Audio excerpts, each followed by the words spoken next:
All right, stream is up.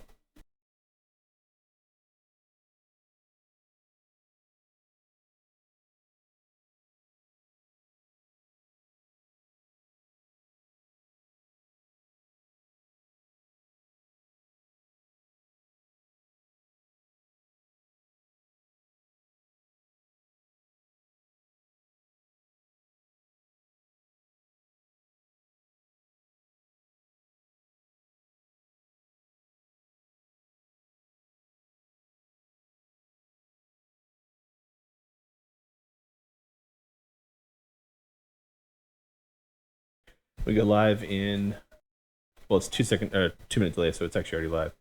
We'll get going here in a second. All right, I think I got everything I need.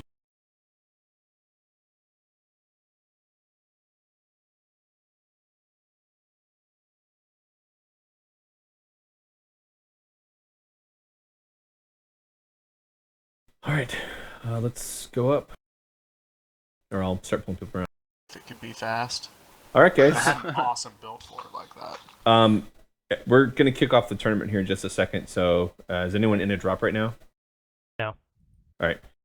So if you're not interested in hearing all this, we're gonna co-op this room for the tournament room. So if you're still just doing pug drops and don't want to be involved, feel free to move to a different room. But we're gonna go ahead and co-op this room for this purpose. So here we go, guys. Welcome to the 1v1 54MR 1v1 tournament. It's the Alpha tournament. We'll probably do more, so we'll call this one the Alpha. I have posted the rules and the bracket online. Let me just go over those real quick. We'll be playing on the 1v1 Steiner Arena map. It is a 10-minute clock. Any mech is allowed, any tonnage is allowed, all consumables allowed, all modules are allowed. No streak SRMs, be it clan or IS, no streaks. A bracket seeded based upon my opinion of each individual pilot skill was completed, and that's how the placement in the seeds went. First, second, and third place prizes will be awarded. It's a best of 3 match for each round. Pilots are allowed to change mechs between rounds. However, you are not allowed to visit the mech lab. We want to keep these things rolling pretty fast, so about 5-10 seconds in between matches before we go again. Redrops are only allowed if a pilot DCs before any damage is dealt, and if we do redrop, you must use the same mech that you had previously. Hopefully I want to check that. We'll just use the honor system. But if 1 point of damage is dealt and you DC, I'm sorry. That's just how it is. If neither mech is destroyed at the end of the time, the mech with the higher percentage will be awarded the win. So watch the clock. Match procedure. So at the beginning of the match, we'll flip a coin. The winner of the coin toss decides if they want to play on Team 1 or Team 2. For drop 1, Team 1 will ready up first. For drop 2, Team 2 will ready up first. And for drop 3, Team 1 will ready up first. So remember this when you're making your selection, if you want to respond to the other pilot or not. Because we'll do it based upon team, not where the pilot sits. So if you want to choose second after the pilots chose, you want to choose Team 2, so that you get the response choice in drops 1 and 3. A switch? Yep. Well, dang, if we're going to do no streaks, can we do no flamers? Kind of late to. Yeah. No, we're playing. Flamers are pretty cool. We're playing with flamers, man. Can we please make this easier for Death of Gods? How do you feel That's about essentially- narcs? No, I essentially have what the he's counter asking. for it. It's just so trolly, and I don't want to do it. All right. Just take cool shots on all your mechs. Any questions on the rules or match procedure? Cool. Very quickly, the prizes. So first place will get to choose a standard mech pack of your choice up to a $20 value. Second place gets a roughneck standard mech pack. Third place gets an oxide. For all participants that do not place, we will be raffling off a Pirate's Bane and 2 24-hour premium time codes. So a chance to win even if you don't win. Any questions on that? Sure. All right. So looking at the bracket, for round 1, we've got Elwood facing off against Lupus in Game 1. Game 2, North Paw versus Woes. Game 3, M. Perko versus Wrecked. Game 4, Arjarn versus Shinkicker. Game 5, Archon Ent versus Shooter 206. The winner of Game 1 will face Scimitar. The winner of Game 2 will face the winner of Game 3. The winner of Game 4 will face Bellicose. And the winner of Game 5 will face Death of Gods.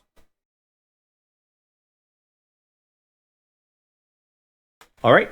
So without any further ado, I guess let's get this going, boys and girls. Round 1, Elwood versus Lupus. I will get you guys into the lobby.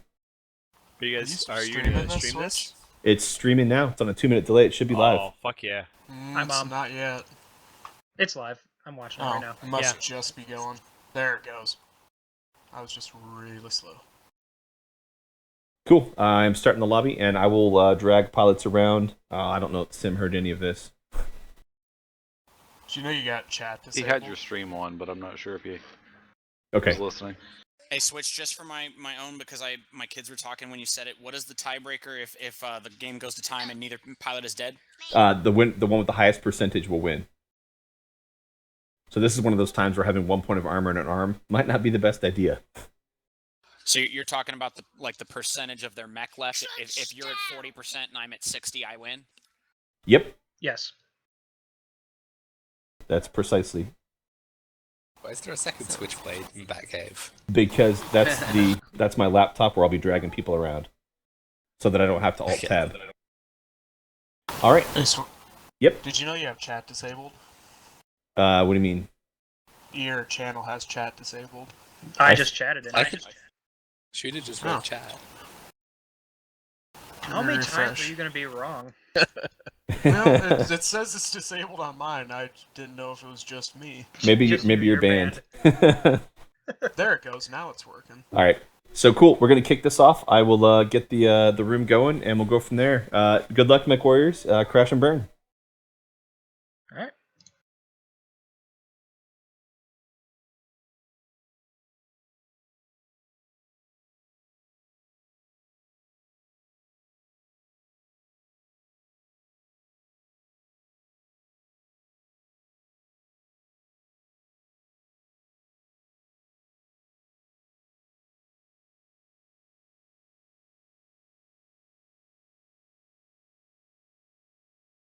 All right, guys. Elwood and Lupus, how are you guys doing? Good.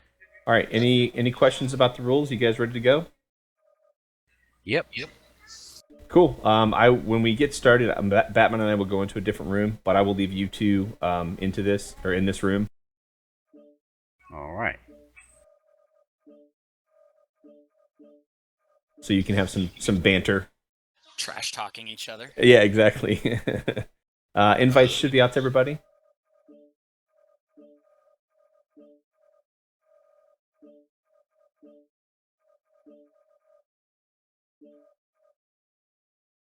Okay, let me grab a coin real quick. Yep.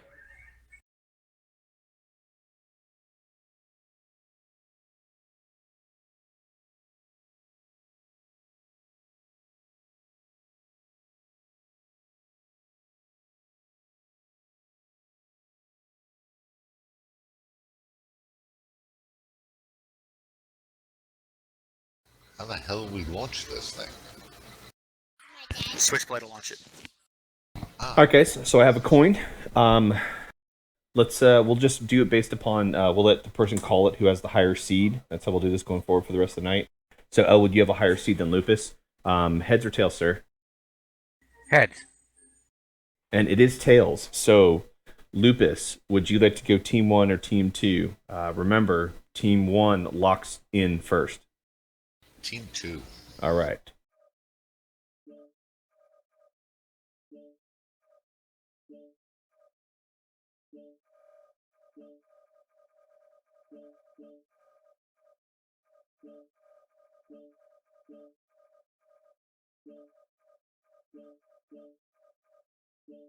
All right.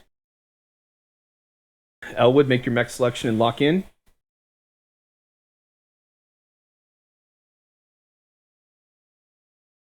Elwood, are you locked in? I am locked in. Lupus, make Switch your on mech me. selection and lock in. Switch, I'll be AFK about 30 seconds. Elwood, or Lupus, are you ready? I am ready. All right, guys. Well, me and Batman will be leaving the room. Good luck, crash and burn. Talk to you in a second. I don't know why it matters who's on Team 2. I can't see what you got. Well, you can see the tonnage. That's why. Oh, 100 tons. Okay. He's in a Kodiak, though. All right. All right, guys, we are getting ready to go here with the first drop of the evening, Elwood versus Lupus. In all likelihood, Elwood is running in a Kodiak. Lupus is probably running in a Marauder 2C at 85 tons. Lupus is known for his long-range preference for mechs. Quite often, that's the type of mech that he plays.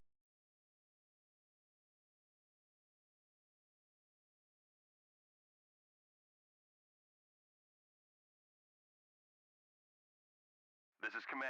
Eliminate all enemies, no matter the cost. All right, and we are live. They're coming up the elevators now. And Elwood is in a Kodiak 3, and Lupus is in a Marauder 2C. And we are live. Here we go. The Marauder being a pretty new mech, I'm kind of wondering what made him decide to go that route. I mean, Yeah, does why he don't have you that mastered? Can you pop in his mech and tell me what weapons he's running with? Remind me how to do that. It's been a little while. If you press F1, I think, and then Shift F1 to choose the other team. That doesn't seem to be working. Press P and then go to keyboard controls. That'll tell you where to do it. So Lupus moving towards the right side of the map, Elwood moving towards the left side of the map on the north and south, respectively. South and north, respectively, excuse me. Looks like they're doing a little bit of NASCAR. Okay, P did not do what you said it would do. P will turn the mouse on, and then you can click keyboard controls in the upper right-hand corner.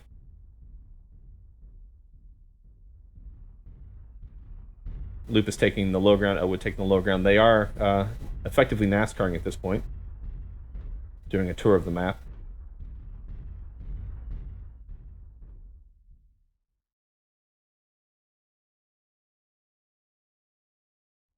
It's press 1. Just number 1. Yeah, it's not F. It's not Shift F1. So it's 1 and then Shift 1. Elwood's running Quad Ultra AC5s and Quad Flamers in the arms. Elwood with his back turned, trying to find, looking for Lupus, I think. Lupus also looking for Elwood. It's going to be a long match. The NASCAR continues. All right, Lupus in the Marauder 2C has 2 large pulse, 2 small pulse in the torso, 4 small pulse in the arms. So he is set for a little bit of skirmishing to hit on the move, and then for the close range brawl. Yeah, I'd say just based on a guesstimate of the loadouts themselves, and not so much on the players, I'd give a brawl a slight edge to Lupus. He's got more firepower, but he's got to be aware with those flamers. If he's not watching his heat, he may regret closing that distance. Yeah, my client just crashed. I'm relaunching now. So if you can give us a audio while it's... Absolutely. Okay, so Elwood's up on top of a ramp, currently in Bravo 3, and they're still hunting each other. They're both moving counterclockwise, and they haven't spotted each other yet, near as I can tell. Lupus and Charlie 2 maneuvering between some stone pillars, and now he's kind of looking towards center. Yeah, they're at opposite corners, and they're maneuvering at roughly the same speed. It's gonna be a few minutes before they figure it out. All right, so Elwood's getting slightly more aggressive. He's not quite in the middle, but he's moving towards the middle, so kind of like a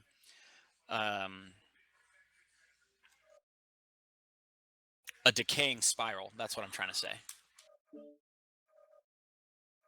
And as soon as I say that, he turns around and does the opposite. So that's awesome.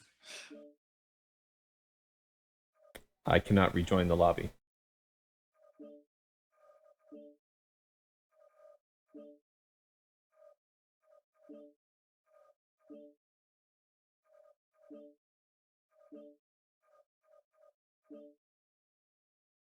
So it's up to you, Batman. I can't rejoin the lobby. Okay, fair enough.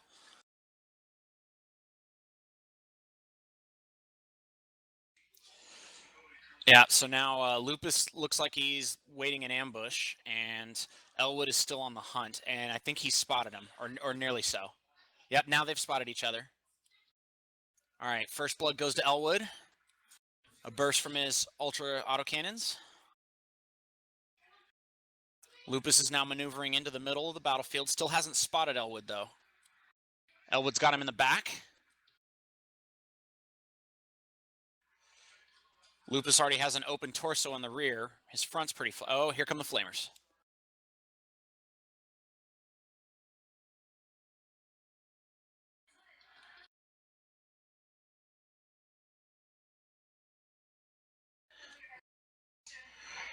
All right, so far Lupus is being pretty conservative with managing his heat, but he's got an open torso now. Yeah, right now things look like they're going Elwood's way. We'll see how this finishes out. Lupus has lost a torso, now he's overheated and shut down. Elwood maneuvering for the kill. Shut down again.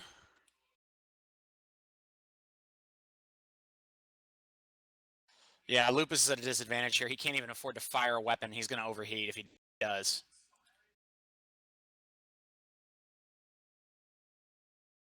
And first match goes to Elwood, convincingly. All right, man. Elwood up 1-0. Shoot me an invite back in the lobby when you get a second, please. Will do. You want me to screenshot the results? Nah, if you want to. I mean, if you don't need it for anything, it's pretty decisive. It's not like we're trying to keep score, right? Yep. Yeah, so Elwood won decisively. And I'll send you that invite right away. Cool, thank you.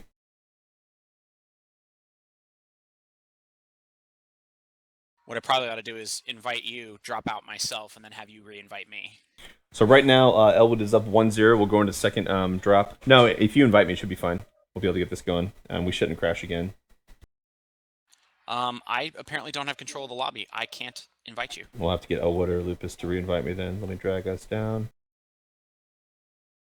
Hey, Elwood, can you re-invite me to the lobby, please? One yes, of you guys. I can. What? I lost connection, so the last part of that fight was audio only. So I need to get back into the lobby so I can recast this. Invite sent. Copy. All right, thank you. And then if you could drag me over to spectator, please. There Awesome. you go. And you've got to reset the map, Lupus. Game mode, skirmish, map type, standard Coliseum. I got it. View Why do I mode, have first that? person only. I meant Elwood. Oh, that's right. By the way, he's a flamer. Yeah. Any comments on that match besides that, Lupus? He's a flamer. Copy that. Elwood, does it What's allow the name you? of the map again? It's what you have to go to skirmish first. You can't do it until after you choose game mode skirmish. That's why. Yep. Now it's Wait a standard second. Coliseum 1v1. Here's All right. here's a politically correct way. Match of doing time this. 10 minutes. View mode He first was person. He was a flaming poofda. View mode first person, and then full teams no. And yep, we should be good to go on this. All right, Elwood, All right. make your mech selection and lock in. Are you locked in? Yes. Lupus, make your mech selection and lock in. Oh, hold on a second. Just no mech lab. That's the rule. I understand that. I just have to select the mech. Ready? All right, guys. Good luck, Mech Warriors. Crash and burn. Launch when And you're I gotta ready. Launch it. Yep. You ready, Lupus? Yep. All right, launching.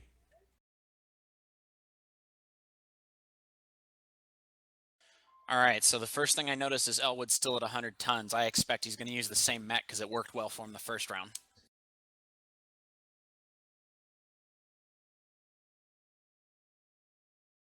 Switch. Yeah. Did you hear? Do you concur? I think they're both going to the same mechs, yes. Same mechs, Well, same builds. Well, I I know for a didn't see. fact that it's not the case with one of them. Well, Elwood's in the KDK3, and Lupus is in. He went to a Thunderbolt. I didn't see them change tonnage. Sorry about that. Yeah, I picked up on that. Yeah, so he's got the Thunderbolt 5SS with the 7 medium pulse laser loadout. He may run into the same problem. Looks like Lupus is probably going to make beeline for him this time. Get in the fight. Yeah, looks like it. Hey, how do you escape from the cockpit? Because I couldn't figure that out the last round. I don't remember. Okay. Maybe press 2. Maybe press a pilot that isn't there. Yeah, and see, the problem is once I'm in a cockpit, I can't press P to see anything else either.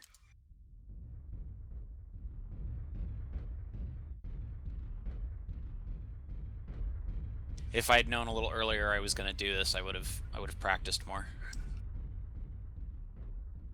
Incidentally, the fact that you're putting Press stuff V. on again, Press V. it's still glitched. It's got me flying off the map. And Lupus is moving in behind Elwood. I don't know that Elwood knows he's there. Now he sees him. Yep, they're in contact. Good exchange there, even. Elwood's now up on damage significantly on Lupus. Lupus trying to loop around. Exposing his back for a second. Elwood capitalized. No, it looks like he managed to avoid the worst of that. In fact, I'm in Lupus's cockpit. I don't even see any damage on his back. It looks like he took it in the arm. Elwood watching for seismic. Lupus closing. There come the flamers. Yeah, I think what he's going to do is he's going to go for small burst engagements. He's going to use the cover to try to lower his heat. Then he's going to take a shot and then cease fire and retreat. Lupus starting to even it up, but took a big hit there, down to 66%. Elwood making the chase. Yeah, his back's open now, too. He can't afford to turn back like that again. Ring around the rosy happening here. Elwood's going to crazy Ivan. Nice exchange there. Lupus losing his other arm. Yeah, Lupus is down to the 3 pulses in his left torso. And Elwood it's over. taking the game. So that's 2-0 for Elwood. Elwood taking round 1 of the tournament. Congratulations, Elwood.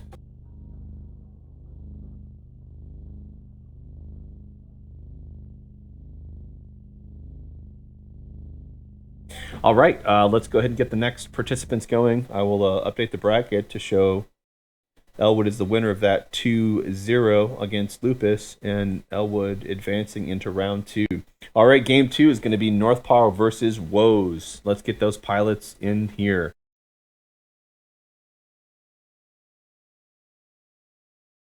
I didn't. All right, guys. Good games. Elwood and Lupus, if you guys would vacate the lobby, which should give control back of the lobby to Batman or I. And then we will get Northpaw and Woes in here. Excellent. How do I vacate? Just leave lobby. Leave lobby. Bottom left. All right, There we guys. go. Good games. Thank you for your participation, and we will see you in a couple of rounds, Elwood. All right. All right, Northpaw and Woes. You guys are familiar with the rule set, correct? Yes.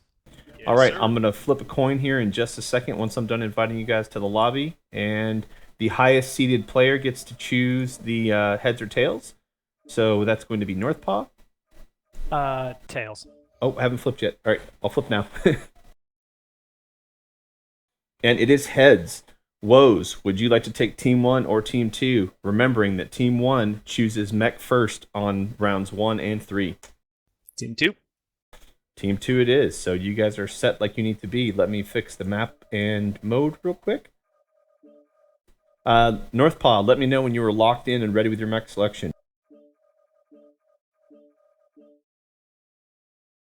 Locked in. Woes, please lock in with your mech selection. Hey, wake up. Locked in. Hey, wake up. All right, guys, we are ready to launch then. Crash and burn, mech warriors. Good luck. I will move you into a private room. Feel free to talk all the trash that you want.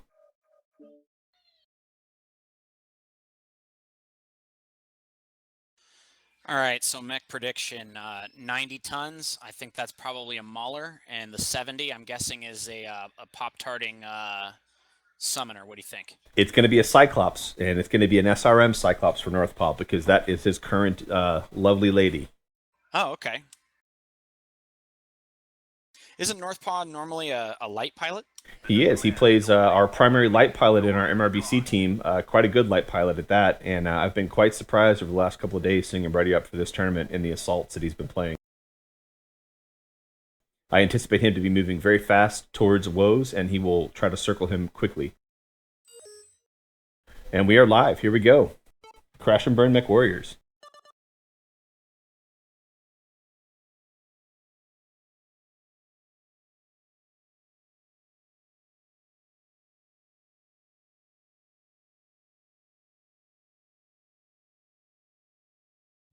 Northpaw advancing across the map, taking some long-range fire from Woes, who's missed his Gauss shots, it appears.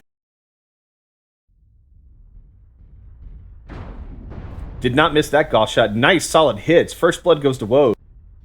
All right, so that is a Cyclops, as you predicted. Northpaw down 90%. Woe's definitely high up on the exchange here. Northpaw evening it up as he moved into closer range. Woes is in a Warhammer. Looks like maybe the Black Widow variant. No, it's 6R. Here comes Northpaw rolling at the left side. Woe's missing the shot into the wall. It's going to be over now. Northpaw advancing. He's gauze and mediums. What's Northpaw packing? SRMs all day long. 69%. Woe's looking very, very hurt right now. Northpaw taking out that torso. Yeah, it looks like he's got this in the bag. And that is there game goes. Northpaw. No more hostiles. Good job, soldiers.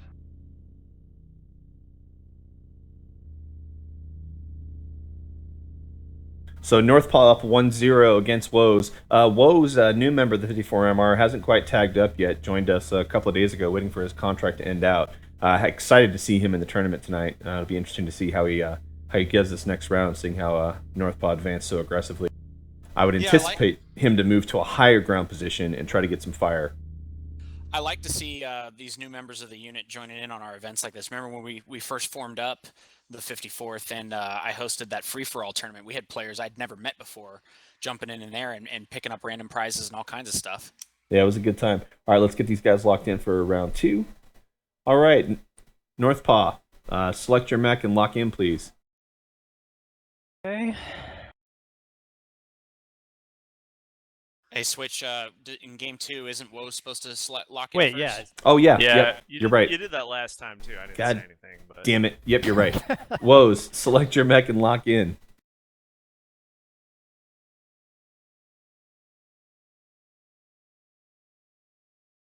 all right, I think I'm good.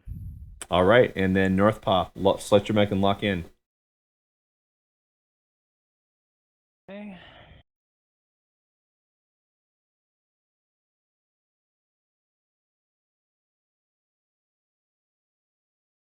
Okay. Locked in. All right, guys, crash and burn, mech warriors. And we are live. All right, so both of them have changed tonnage. My guess is Woes has probably upped himself to an Atlas. He would probably try to out SRM or out short range DPS, the Cyclops. 85 tons for, come on, brain. Marauder 2C. Oh, okay. Again, someone piloting a new mech. Yep, Northpaw's in the Marauder 2C. All enemies, no matter the cost. He's And got Spirit 4 Bear. SRM 4 and 2 LB-20X. Yeah, they're both going brawly. Yep, this will be... this is going to be interesting. I'm stoked for this fight. Let's see that mask action happening.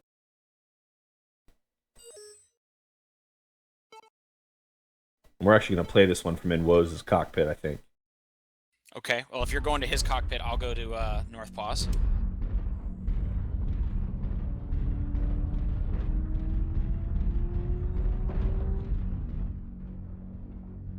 So it looks like a little bit of NASCAR happening. Woes moving to the left side. Northpaw moving to the right side of the map. Clockwise and counterclockwise rotation, respectively. So they should be climbing into each other's faces here pretty soon. Woes is held up, stopped moving at the ramp. Northpaws continue to move across the field at this point. I think Woes have Woes... seismic? Can you tell? I can't tell from here, but he must have seismic. I mean, he wouldn't He be did stuffed. use his he did use his UAV. I think that's a smart move. You know. Yeah, he did pop UAV. Yeah. The only challenge is if North shoots at that, he's going to give his position away. But you said he's all SRMs. SRM's LB-20. Woes sees him on UAV, and the fight's going to begin. Here they go. First shots for Woes, and Northpaw responded right away. Good twisting by Woes. See if you can get him behind him. Got to use that mask. It looks like he's engaged now. Yeah. He was moving pretty quick there. Gave him his back too long. Northpaw's HUD is showing that the Ultra AC-20 is out of the fight for Woes. It is out of the correct? fight. Yep. And now he's working on the right shoulder. Looks like he just took it off. Took that right shoulder out. He's still got all of his SRMs though. And Woes is down. We're detecting no more hostiles. Good job, soldiers. Northpaw Short, takes what a it brutal 2-0. fight. Very brutal. Very brutal. That's how we roll.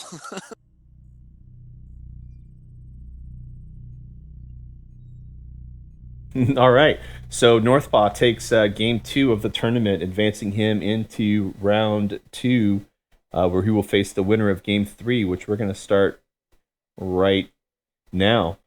M. Perko versus Wrecked. Wrecked, also a new member to the unit, old-time friend of Sims, it appears. Let's get these guys in here and release them from the lobby. I'm gonna say, do we want to do a little AAR with the two that just finished? We'll wait that for the later rounds. Let's get through the beginning rounds. Okay, brother. Pulling you on the stream. Hey guys, good games. Go ahead and leave the lobby. Woes, welcome to the unit, man. And glad to have you join the tournament. Yeah, no problem. Stick around though, because there are raffles for people that participate in the tournament at the end. Absolutely. Thank you. All right, I'll pull you guys up, and we'll pull the next participants down. Good stuff. Who's the next match? I'll go ahead and grab him. I'm doing them with my laptop. It is Wrecked and M. Perko. I've got it going. Oh, I moved myself.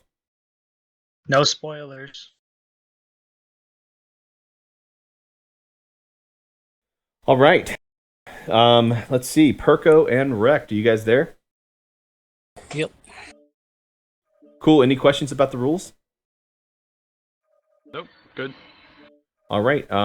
We are allowing team selection based on the higher seed player when I flip the coin. So you will get to call the coin toss, Perko. If you give me just a second to get the coin before you make the call. All right. I make your call, Perko. Heads. It is tails. Wrecked. That allows you to have team selection. Would you like team 1 or team 2? Remember that team 1 locks in first on rounds 1 and 3. Oh, give me team 2. All right. You guys are in the right place then. Perko, when you're ready, please lock in your mech and let us know. Looked in. All right. Wrecked. Go ahead and lock in your mech and let us know when you're ready.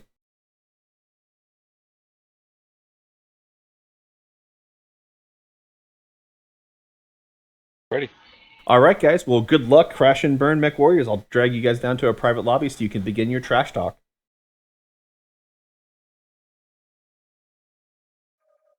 And we are going.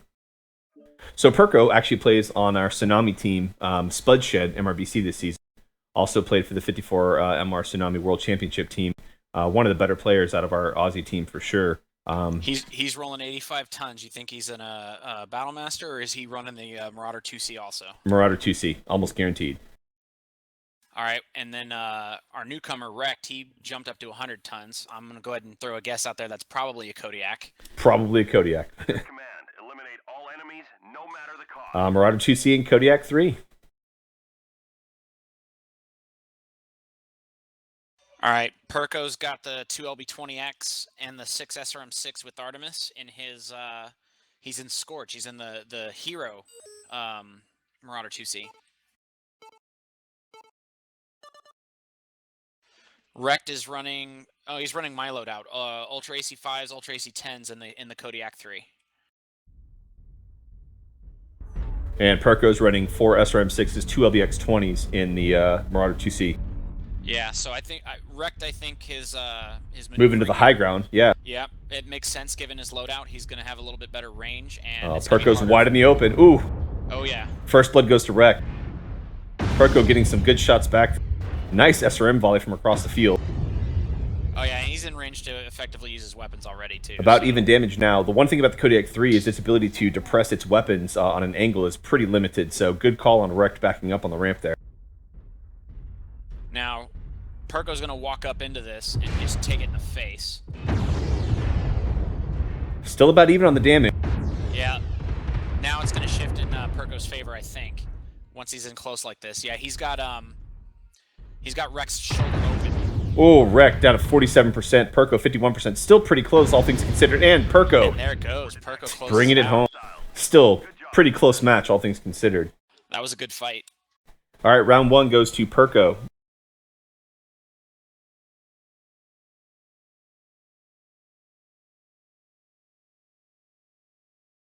Oh, I didn't switch to see the damage on that. I should have. My bad. I got you. Perko's damage is 629. Wreck's damage is 348. Ooh, That's a lot of damage. that's a lot of damage to one mech. Yeah, absolutely. All right, let's get these guys in here and get them to do mech selection. All right, guys, good game. Nice round there. Let's go ahead and get ready for round 2. In round 2, Wrecked, you must lock in first. Please let us know when you're locked in.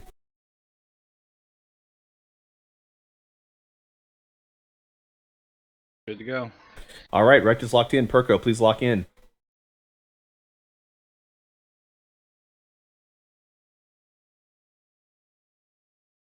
Good code. All right, guys. Well, I'll pull you into your private lobby. Good luck. Crash and burn.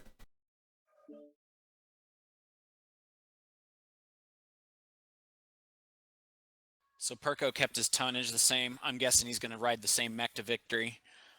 Wrecked went to 65 tons. I'm guessing he wants something that can help him maintain a little bit more standoff. Maybe a Gauss Eben. Yeah, it's 65 tons. It was 65 tons. It was 65. Maybe a Butterby, SRMs, maybe? This is command.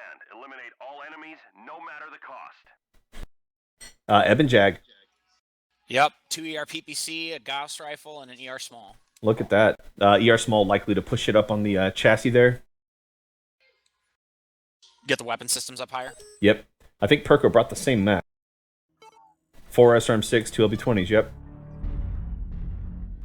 So yeah, Perko is riding the same mech as expected, and he's already engaged his override. He's not messing around. He is not shutting down, moving straight in for the kill. A little bit of a NASCAR happening now. Both mechs on opposite ends of the field.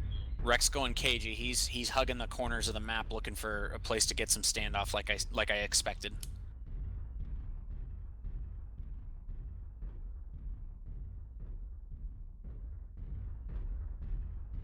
Perko going a little wide here. I don't think he quite sees Wreck yet. Does Wreck have visual on Perko, you think? Not yet. He's about to go up on the ramp, though, so he's probably going to be looking to... Yeah, okay, so he's being very cagey about it. Moving slowly, methodically. He's trying to spot without revealing his own position. Oh, he's going to see him. First blood's going to go to Wrecked, I believe. Oh, yep. Oh, he should have taken the shot. He's behind him. Yeah, no, the reason he didn't take the shot is he's trying to get distance. Oh, I see. Well, he's stopped now. Yeah, so he's gonna crouch right here. He's gonna wait for Perko to come up over the top. He's gonna pop him, and then he's gonna run up, and Perko's gonna disappoint him and go underneath. Missed the volley there by Perko. That would have been a great opportunity to get the first blood for Perko. Rex relying on seismic. I think that's a good choice. It's helping him figure out which way to run. He's going wide now. Going to move across that open ground. First blood goes to Wreck, but Perko responds, bringing Wreck down 90%. 88%. Now Perko's on the chase, Wrecked on the back of his feet. Yeah, he's in the unfortunate... Oh, he's legged already. Wow, that's going to end quickly here. And Perko ends the game. Good job, soldiers. So, game 3 goes to Perko. 2-0.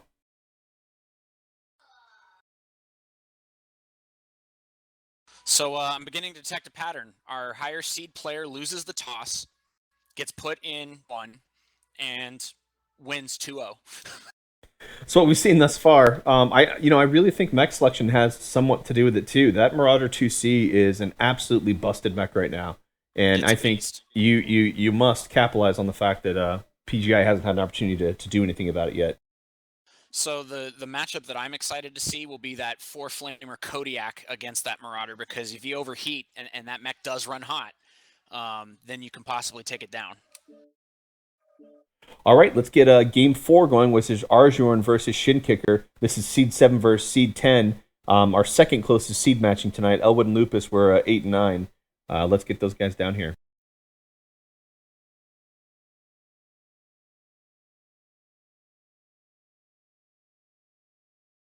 All right, Arjorn and Shinkicker. How's it going, guys?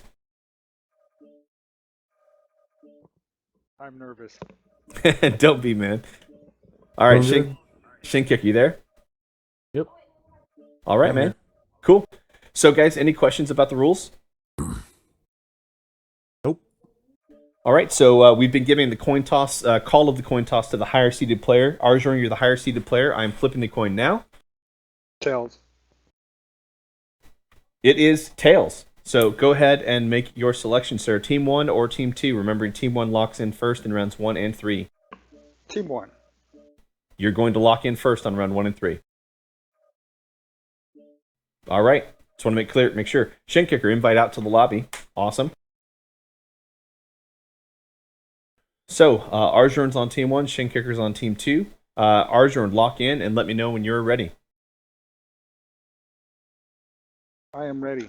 All right, Shin Kicker, he's locked in. Make your mech selection and lock in, please. Ready. All right, Mech Warriors, wish you the best of luck. Crash and burn.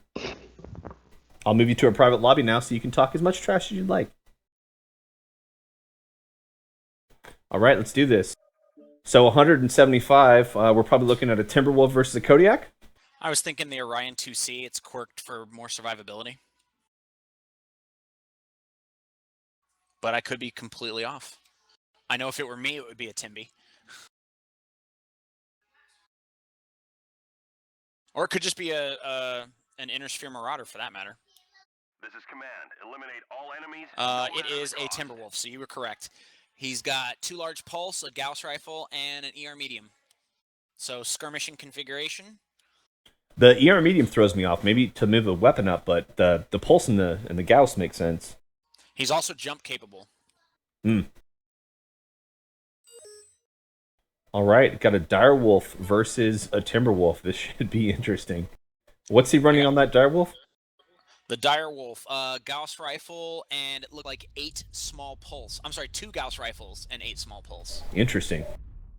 Shin Kicker moving to the top of the ramp. I don't think he's quite noticed Arjorn yet. Arjorn moving out in the open ground there. Shin Kicker in a good position to put down first blood if he can get to a higher point. So these are pretty evenly matched pilots in terms of skill. Based on mech selection, my opinion is Arjorn. First blood goes to Arjorn. Shin Kicker responding back with a Gauss shot. Not hitting as solidly as he would have liked, I think. No, just a little armor damage to the right arm. Shin Kicker missing that second Gauss shot. And he's also, oh no, he didn't use it. It's just ready. I thought he's consumed his cooling already. Shin Kicker has. So a little bit of caginess happening here. Arjorn trying to close the distance, get underneath with Defilade. Shin Kicker putting himself into a tight position here. He's back against the wall. Arjorn moving across the high ground. Yeah, he doesn't know where he is. I'm wondering if he left it. Oh, okay, now he's... Arjorn knows where he is. And Arjorn, solid hits on Shin Kicker. Shin Kicker responding evenly, 91 to 90% right now.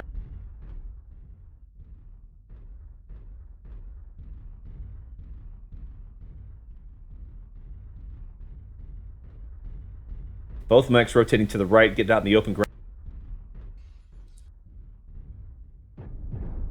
Shin Kicker up on damage at this point, 86 to 81. Nice, solid Gauss hit. Arjorn down to 68%. Yeah, he lost a torso. And now he's giving him his back. And Shin Kicker finishes it off with the small laser. Good game, Shin Kicker. Gotta tell you, that was a bit of a surprise for me. Yeah, me as well. I had some comments I wanted to make about the lack of synergy in his weapon systems, but you know what? He got the job done. He got the job done. 242 to 144 damage, Shin Kicker to Arjorn, respectively. Pretty good fight there for Shin Kicker. Arjorn exposing his back, Shin Kicker capitalizing and finishing it off. And they're 2 minutes and 7 seconds. Moving on to round 2. Drop 2, excuse me. All right, pull them up. All right, guys, good game, good game. Let's get drop 2 going. In drop 2, Shin Kicker, you must lock in first. Ready. All right, Arjorn, Shin Kicker's locked in. You must now lock in.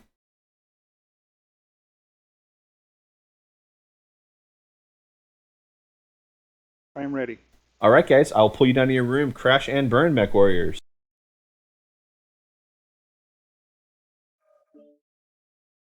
So Arjorn shifting to an 85-tonner. 10 to 1, Matt Marauder 2C. Yeah, it seems like a good bet. He's probably decided that he's not going to win skirmishing against that Direwolf, which Shin Kicker almost certainly did not change out of, given how quickly he readied up. So he's probably opted for something that'll be more effective in close. Or so I predict. This is command. Eliminate all enemies, no matter the cost. Arjuan's in a Marauder 2C. ER mediums, large pulse. So he's still at a skirmishing range. He's just taking the Gauss out of the equation. And Shin Kicker in the same mech, I assume?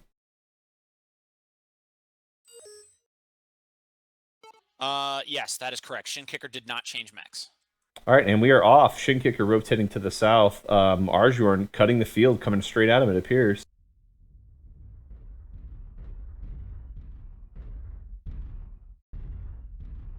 Shin Kicker in a good position to get Arjuan if he crests that hill there. Arjuan doing a good job of using terrain to his advantage.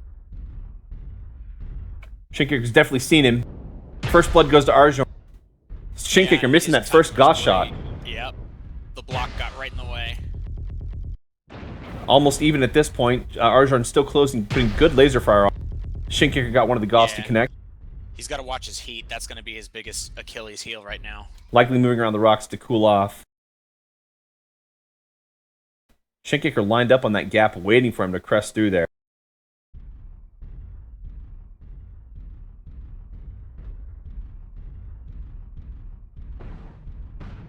I think Shin Kicker didn't see where Arjuan was that time. Airstrike down. Here comes Shin Kicker back pedaling. That was Shin Kicker's airstrike that went off. Arjuan still has his. Arjuan, good shots. Shin Kicker again, return volley with the Gauss. Another good solid hit with the Gauss by Shin Kicker. Arjuan at 77%, Shin Kicker at 79%, maintaining pretty even damage. Another solid Gauss hit. Yeah, Arjuan's now open on his left torso. Arjuan on the run, Shin Kicker approaching.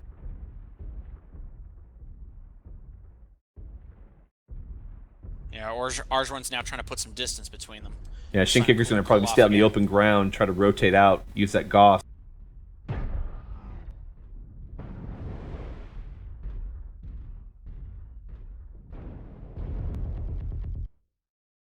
Arjuan's torso twisting the wrong direction. Another solid hit with the Gauss by Shin Kicker.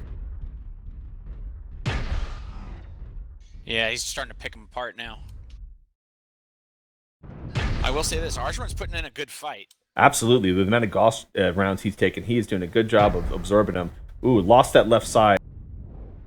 Yeah, he's got to get some cover. He hasn't been able to puncture Shin Kicker's armor at any point. Shin Kicker advancing.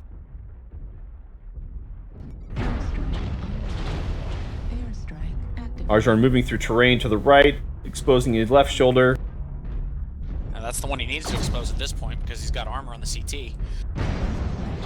But now he's lost his left leg. That's not good. I think we're gonna Shin have Kicker. our first upset. Oh, there it goes. Arjuan shutting down Shin Kicker. Should be able to finish it off, and he does. Gauss hit. Good That is battle. really good battle. Good shooting by Shin Kicker. Good movement by Arjuan. Overall, a pretty good fight. I would not be upset about that. 667 to 460. Quite a bit of damage output by both pilots there.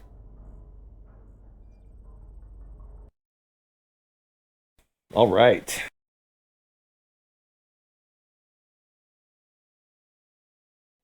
Thanks a lot, guys. Really good games there. Shin Kicker, you will be advancing into round 2, facing off against Bellicose. Alrighty. All right, I will move you guys back up to the main lobby. Shin Kicker, stick around. Arjuan, stick around. We are doing raffles tonight, so even if you did not win, you still have a chance to take home something.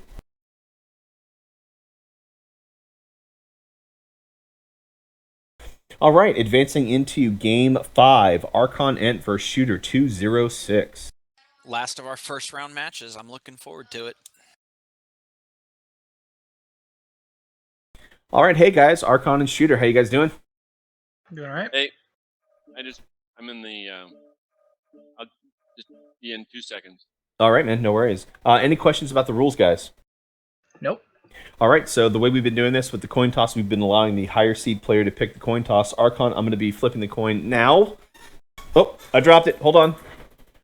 All right. The intensity. I can see it. Make your call. Heads. It is heads. So would you like to go Team 1 or Team 2? Remembering that Team 1 locks in first on rounds 1 and 3. Yeah, first. One more time. You broke up there, Archon. First, please. You want to lock in your mech first? Yeah. Okay. So invite out to Archon, and then invite out to Amish Slaanesh, also known as Shooter 206. Only my friends can call me that.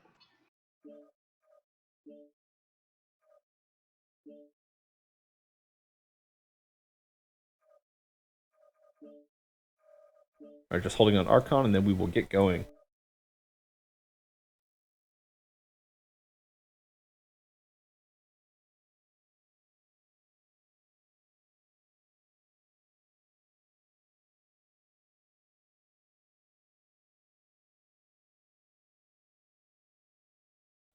All right, Archon, you getting close? All right. Archon, please lock in and let us know when you're ready. Ready to rock. All right, Amish, lock in and let us know when you're ready. Ready to go. All right, well, Crash, I'll move you guys into a private lobby. You can talk all the trash you want. Crash and burn, Mech Warriors.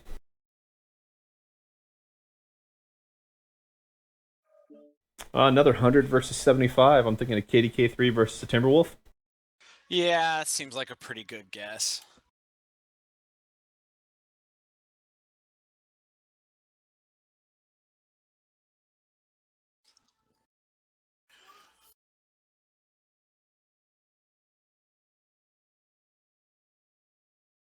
All right, Archon's in a Spirit Bear, and Shooter, I can't see his mech yet. Eliminate all enemies, no matter the cost.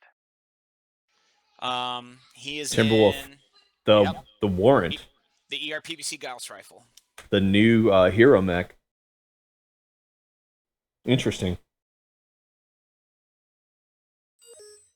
All right, Spirit Bear's packing LB-20, 6 SRM-6s, 2 small pulse. I think it goes without saying that Archon's going to want to get as close as possible. He's got the mask engaged already. He's on the hunt.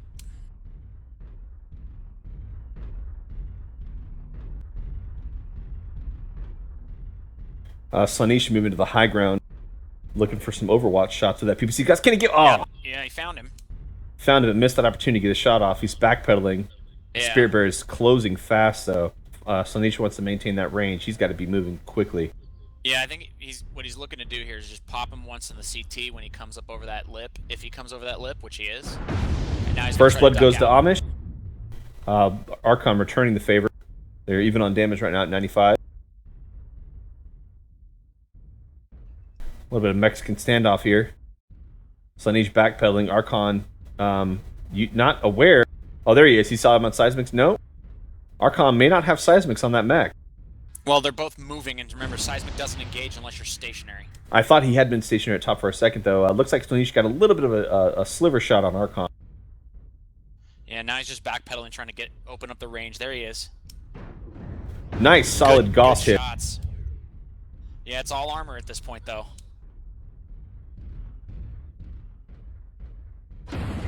Another solid hit. Yep. Looks like the Spirit Bear's open in the rear, actually. Spirit Bear starting to close, losing an arm for Slaanesh. Yeah, he lost a PPC in that exchange. Oh, this is going to be, I think, the end for Slaanesh here. Archon's up close, Yeah, just putting out the SRM fire. Yep. Nice Gauss return. Yeah, he's open CT and left torso, so this is about to be over. Spirit Bear's still got armor everywhere. And there it goes. Archon bringing it home to finish that off. Yeah, I think there may have been some hit reg issues there with that shot going in the back. It looked like it was a solid CT hit with that shot across the field. You know, it's funny you mention that because I've been running a couple dual PPC clan mechs, and I've shot straight through mechs and having the damage not register at all in some of my other matches. 397 to 265 damage. They're pretty even on damage. Although to take that Kodiak down, you normally have to put a little bit more damage out. So I think Slaanesh there, Amish need to maintain a little bit more range in the beginning of the map instead of trying to engage them on the top of that ramp. Alright, let's get them in and get ready to lock in for drop 2. Alright guys, good drop. Let's go ahead and get you ready for drop 2. And drop 2, Amish, you need to lock in first. Alrighty.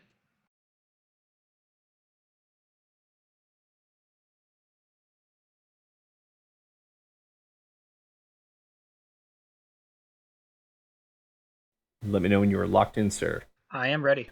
Alright, Archon, please let me know when you're locked in. Ready to rock. Alright guys, crash and burn, Mech Warriors.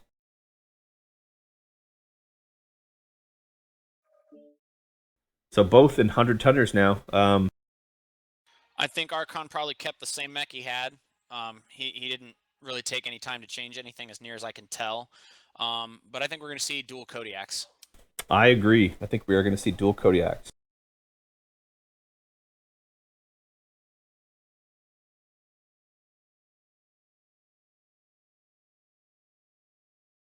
I was mistaken. Archon has switched to an Atlas DDC. No matter the cost.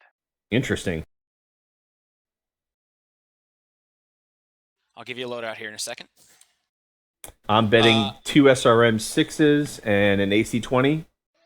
No, it's 3 SRM 6s with Artemis, 2 LB 10s, and 2 medium lasers. On the DDC? Correct. Interesting. I want to see this thing do some work. Now, the only thing I don't like about that build is he's not going to be able to do a lot of pinpoint damage. All those weapons scatter. Amish is running my build for the Kodiak 3 with the dual Ultra AC-5s and the dual Ultra AC-10s. He seems to be packing more ammo than I do. Looks like they're coming right at each other. Awesome. First Blood's probably going to go to Amish on this point. If he shoots. I'm not sure what he's waiting on. What?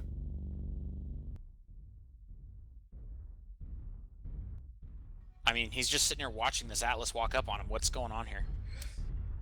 Do we have an error? He powered down. They both did. What's Are going they on? dancing? They okay. They got something going on in their chat room that we haven't. Oh, they bowed to each other. They bowed to each other. They were bowing to each other. They have bowed to each other. That was epic, ladies and gentlemen.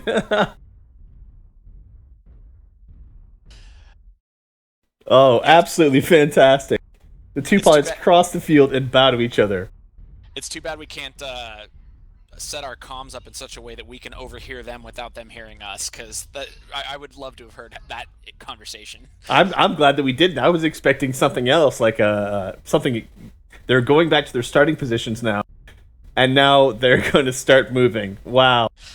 Oh my goodness, I love our unit. We have such great people. That was so fun. All right, here comes Archon rotating to the north and to the west. Looks like Amish is taking the high ground on the platform to the west side of the map. Yep. Amish looking into the right. Ooh, first blood goes to Archon. Amish did not know that he had rotated left. Amish still looking for him, I think. Yeah, he doesn't see. Actually, I don't see him either. I'm looking at Amish's. Okay, there he is. Found him. Wow, Archon doing significant damage before Amish returns fire. Yeah, and unfortunately, Amish got way too close. He does not want to be this close. He's already CT crit. He's in trouble. Archon putting out that SRM fire. If he twists back, Amish is going to take a face full of SRM. And see, now he's got the problem. He's too high up. He can't get his weapons on the Atlas. Okay, so he's fixed that. He's still in trouble. He doesn't have the speed to open up the range. He just popped his UAV. Good call there. That's a good move. It's not giving him anything, though. Interesting. I wonder if, Here comes Archon in on his back. Boom! And there it goes. Ouch. That was a great finish.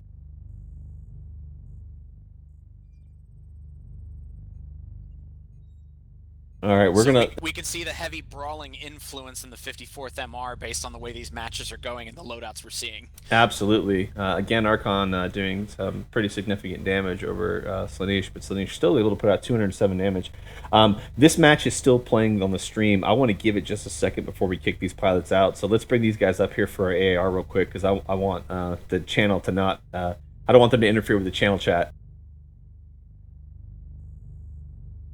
Okay. Classy move, gentlemen. That was absolutely fantastic. That was Did you awesome, like that? guys. Yeah.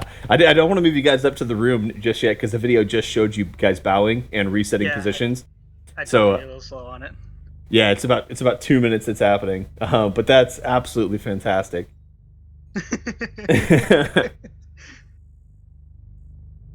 It's fun. Yeah, good games, guys. So Archon, you will be advancing into the next round there. Good fighting. Did you not see him on that initial approach shooter when you No, took? actually, well, see, he shot me, and it registered on my back. Oh, So I looked the other way. I'm like, how's he already behind me? So yeah, we noticed that too. Some of the PPC shots or golf shots that went across the field, it looked like it hit back instead of front. Yeah, yeah, when I'm running it LBS. registered on my back and on my back armor. Interesting. So I was like, oh, that cheater. All That was honestly my first thought. Sorry, Archon. right, well, I'm gonna drag you guys up just one room. When you're ready, go to the whatever room when the match is finished. Okay. All right, so we are ready to go into the game 1 of round 2, which is going to be Scimitar versus Elwood. We need to clear the previous 2 out of our lobby first, though. Yep.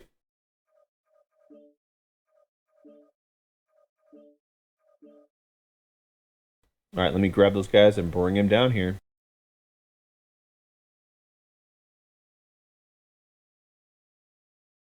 Hey, guys. All right. Hey. What's up? We are ready to move into Game 6, Round 2, Scimitar versus Elwood. Any questions about the rules, guys? Negative. All right, so the higher-seeded player has been getting to call the coin toss. Sim, I have the coin in hand. I am flipping... Wait, oh, dropped it. I am flipping now. Heads or tails, sir? It is heads. Would you like to go Team 1 or Team 2, knowing that Team 1 locks in on rounds 1 and 3? Team 2 is fine. Team 2. All right. Scimitar invited to lobby. Once you're in Team 2, I will bring Elwood in. That bowing was absolutely classy, wasn't it? It was different. They need to make a salute anime. That would be pretty cool. Yeah. And Elwood invite out. All right, Elwood, please let me know when you've locked in with your mech selection.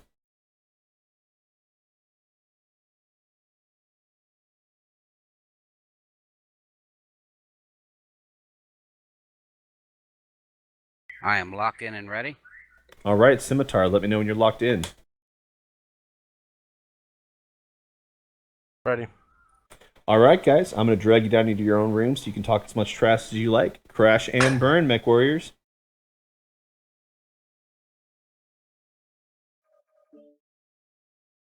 All right, so we got Elwood in a 100-ton mech, Scimitar in an 80-ton mech. What are we looking at? A Battlemaster versus a Kodiak?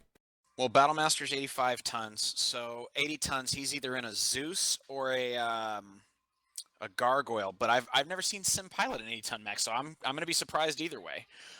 Elwood is almost certainly in that same Kodiak we saw the first round because it was so successful for him. I don't see why he would change it. Well, he loves his Kodiak, so when we play MRBC, Elwood either brings it's a Kodiak Warhammer 3. Kodiak. All enemies, no matter the cost. And a Scimitar isn't a Zeus.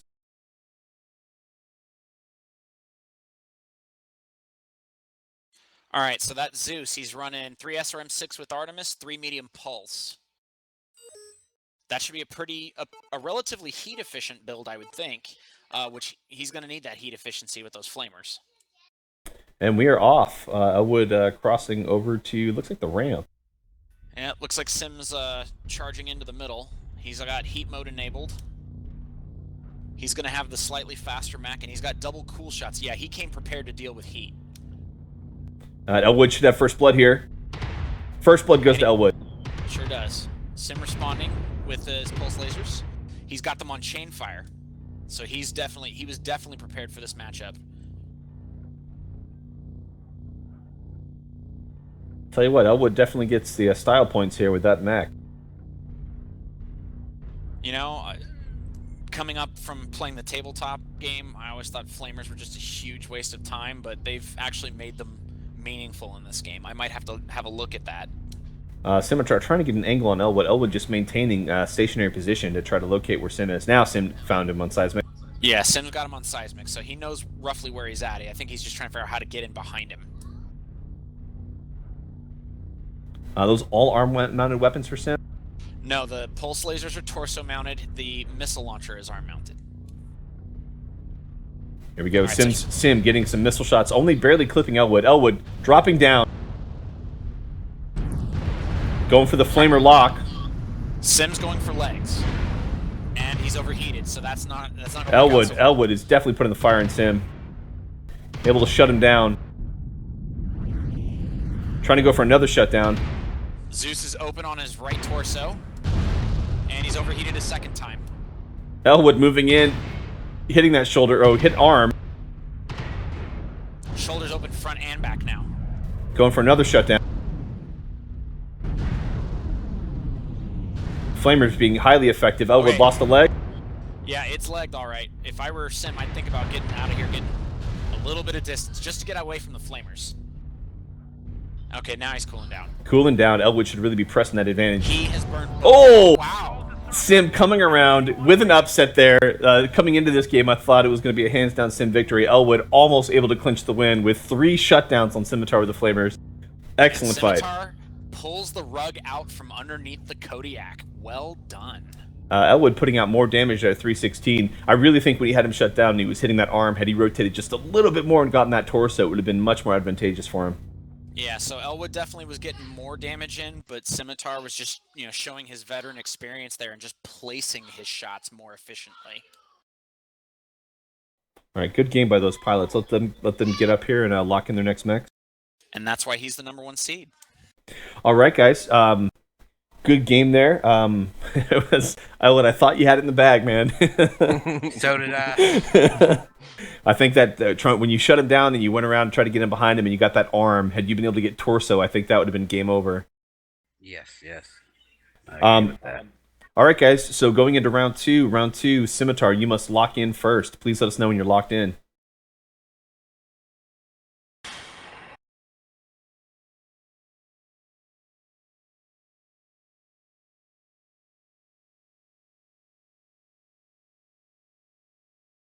Done. All right, Scimitar's locked in. Elwood, please lock in. Let me know when you're locked in. I'm ready. All right, guys. Well, best of luck. Crash and burn, Mech Warriors. So Elwood sticking to stay with the Kodiak. Scimitar going to a 45-tonner. My initial thought was a Shadow Cat, but I'm actually going to change that. I'm going to say he's going with a Blackjack Arrow. Oh, for the machine gun crits. Yeah, for that and the, it's just going to be the most heat-efficient thing would be my guess. Yeah, I don't know that I've seen Sim ever pilot a Shadow Cat. Just throwing guesses out there, man, based on tonnage. We'll see. This is command. Ice Ferret. All enemies, no matter the cost. I confess I did not see that coming. I think Sim might be choosing some odd mechs for the tournament tonight. Okay, you know what? It's another SRM build. And so what he's going to do is he's going to try to just run in and get on the Spirit Bear's back. I'm sorry, not Spirit Bear, but the Kodiak's back and stay there. Much like, just a moment. All right, we've got rotation. Sim moving straight across the field. Elwood taking that same high ground position. So my guess is he's going to probably use a similar maneuver to what I've seen Hydrokyle do so many times when he's piloting an Oxide. He's going to get in behind the bigger, slower mech, and he's going to figure 8 behind him so that he can't bring his guns to bear on the lighter, faster mech. They have passed each other. Don't know if Sim, I think, knew Elwood was up. Here we go. Yep. First blood's going to go to Scimitar. Elwood detected him at the last second with seismics. He's going for legs again.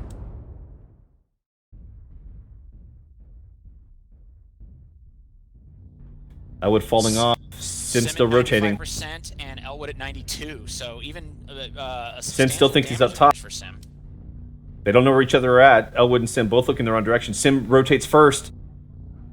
Elwood, I think, saw him drop down. Artillery, now he's going to run. Elwood does not see the smoke. Ooh, 10% artillery hit. Yep, Sim's dedicated to going for the legs. I think he's just, he's showing his veteran player. Sim just doing the pass buys. I don't know that Elwood's in the best spot. I mean, he's got his back saved, but he's just got nowhere to go in there. Well, the thing is he is protecting his back. Sim's not going for his back. He doesn't care. Nice shot by Elwood there. 76 to 72. 68 74. Elwood putting out some significant damage. Yeah. Sim getting him down to 66%. 63%.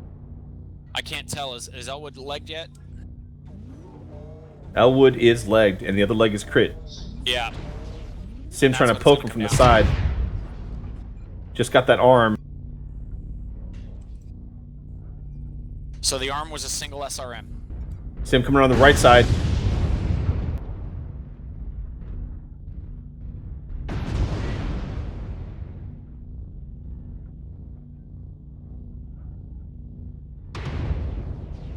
Sim moving in. Yeah, his torso's open though. He's vulnerable. He may find himself. If he takes one more volley here, Elwood might be able to clutch this. Yeah, see now he's open CT also. Now Elwood's doing a good job of, I'm sorry, Sim is doing a good job of twisting, but he may just not have enough to withstand that damage. And the drawback to going for legs is he's not done anything to diminish Elwood's firepower. And now he's lost a second SRM.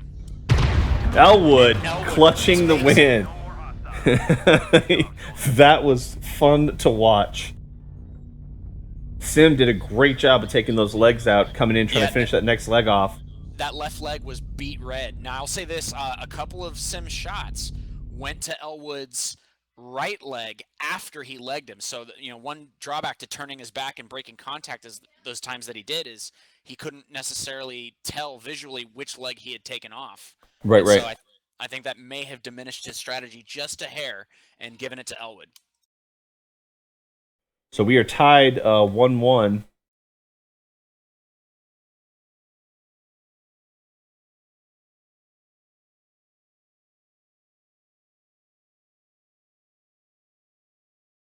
Let's pull these guys up, get them locked in the next max. Brilliant game, guys. That was quite fun to watch. All right, moving into drop 3. Elwood, you must lock in first. Are you locked in, Elwood? I am locked in. All right, Sim, go ahead and lock in.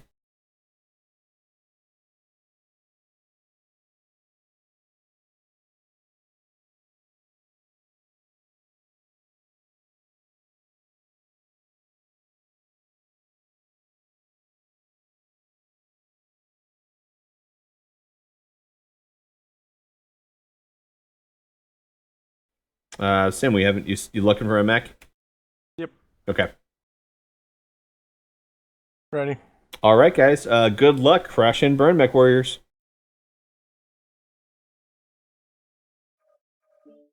So 100 and an 80 tonner here. Back to what they did in drop 1. That's what I think.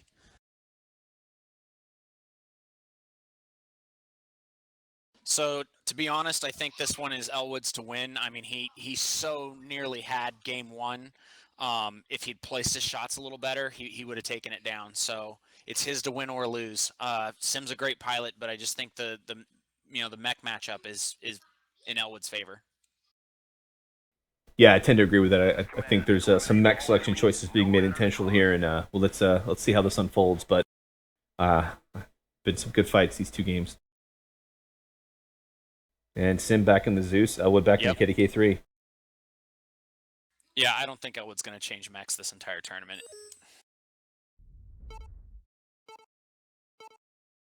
I mean, it is a pretty mech. Nice paint pattern, those 54s on it.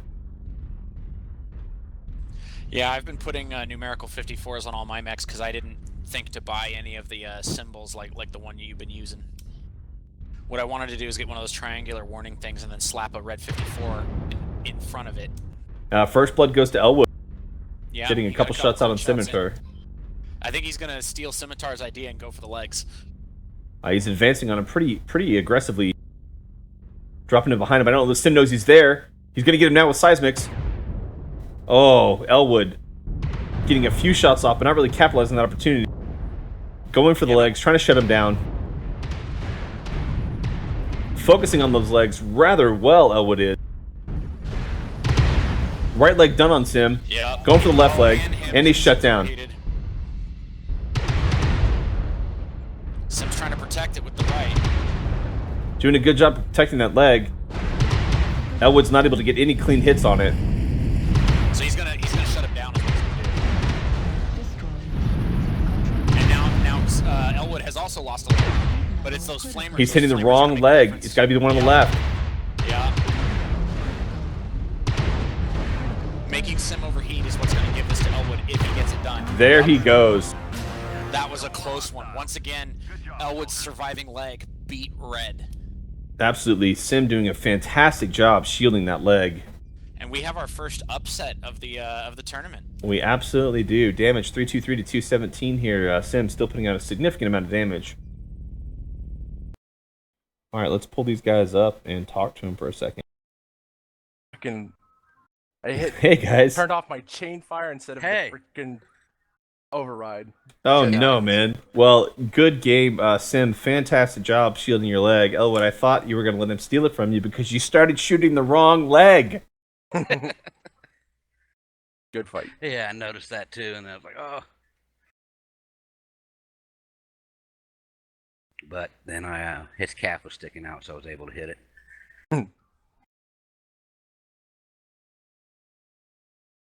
All right, guys. Well, definitely good game. Any comments? Because their match is still showing it. I want to move you guys up right this second. Anything to share about the match? I'd just like to definitively say that that's been the best match we've had so far. Thank you very much. I tell you what, everybody's doing assaults, but I think a skilled medium or light pilot could really change things up. Because let me tell you, that was difficult when he pulled out that damn ice ferret. It's like, damn it. So actually, now that you mentioned that, one thing that Switch and I were talking about, Scimitar, in Game 2, you had a couple shots that were erroneously directed at the wrong leg after you'd taken the first leg off. There were, I'd say, 2, maybe 3 at the most shots that you put into that same leg after it was removed. And Target I think acquisition. Yeah, I think those would have been the difference because in both that game and Game 3, you had his remaining leg beat Red, ready to go. Yeah, and target acquisition was my downfall. I didn't know if that leg was gone or not, and that's that hindsight. And the only thing I can think of that would save me would have been a UAV. So you could, yeah, because you were rolling by so fast, you weren't having enough time to get target info on him. Bingo. Yeah. Bingo. And every time I was exposed to try and poke, and he'd poke you with Ultra AC5s. Yeah. So it was a lot of risk, but I know it's possible. But now hindsight is, all right. UAV would have so let me ask you avoided this. that nook. Were you using the target info gathering perk or module? No. It's still not fast enough. And that was actually his other downfall. I had seismic sensors on the ice ferret, so I could see which way it was moving. Yeah. Yeah. No, he did a great job twisting out a lot of your damage, though. Mm-hmm. Oh, I have to say, I thought he was going to get me. I did not think I was winning round 2, but... Yeah, all right, guys. You lasted probably, I'd say, 3-4 exchanges longer than we thought you would, just based on the open torsos you had. Yeah, I couldn't find the shot, so... Really good games, guys. We're gonna move into the next round now. Got to get Game 7 going. Sim, sticking around for the raffles. Elwood, good game. You'll be moving into round 10 semifinals with the winner of this next game, which is Northpaw and Perko, who should be in the room now. All right. Oh, sorry. Here come. All right, so we've been awarding team selection to the winner of the coin toss being called by the higher seeded player. Northpaw, you're the higher seeded player here. I am flipping the coin now. I'll take tails again. It is heads. So, Perko, would you like to have Team 1 or Team 2, knowing that Team 1 locks in first on rounds 1 and 3? Team 2. Team 2. All right, Northpaw, I will slide you up to Team 1. I will slide me to spectator. Actually, I'll leave me spectator for now. Perko, Team 2. Now I'll go spectator. All right, so Northpaw, go ahead and lock in and let us know when you're ready. In. Locked in. Perko, lock in. Let me know when you're ready.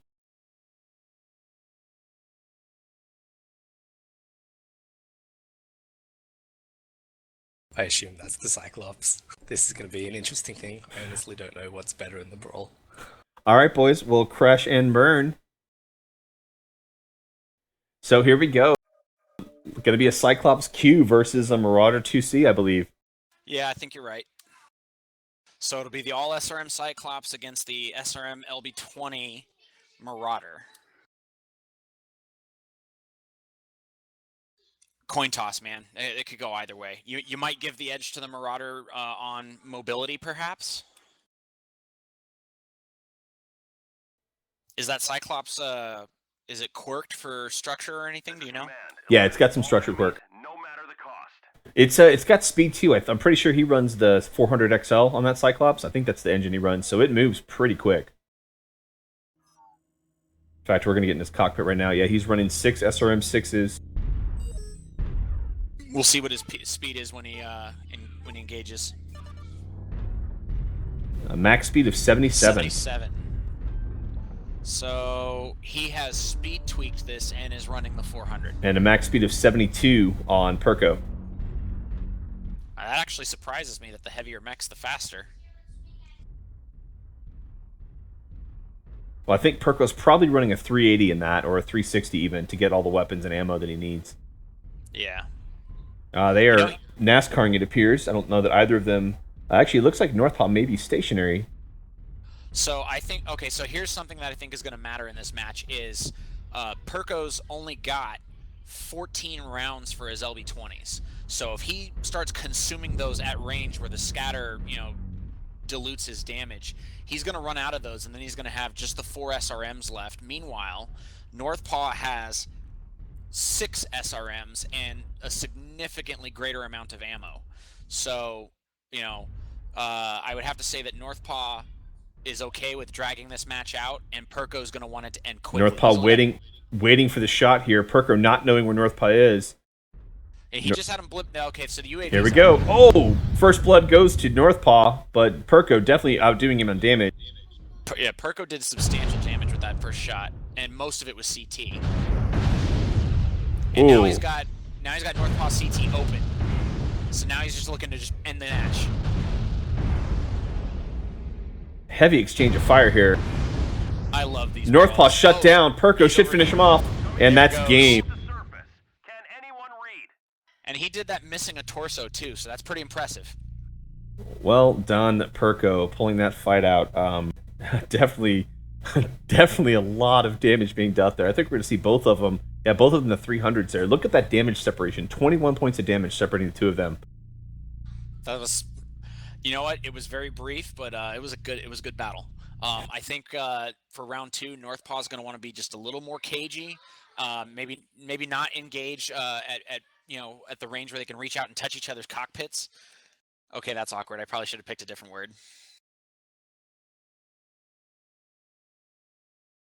Not at all, man. Well played. I was busy laughing at that. Sorry.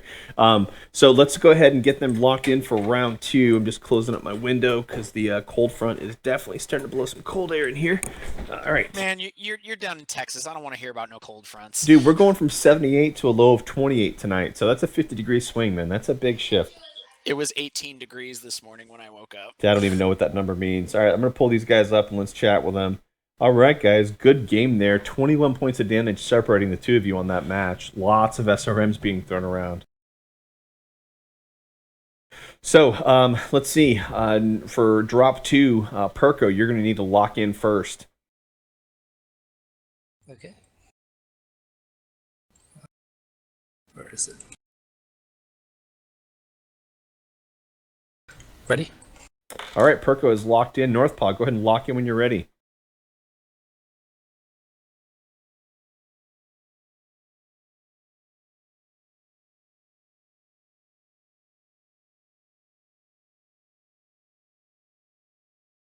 And Northpaw, your mic is muted, but I'm seeing you readied up. I'm assuming you're good to go.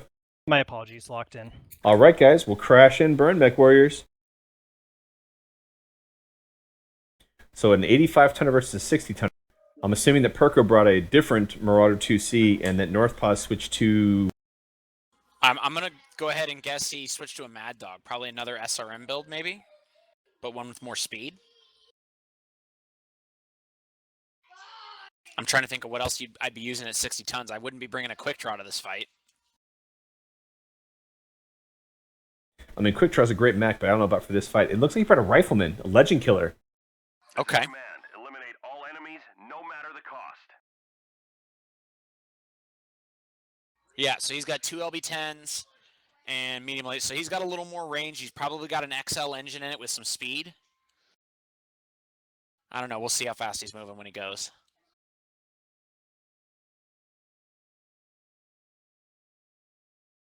You know what? No, that's not XL speed. He's got a standard engine in it. Moving to the high ground.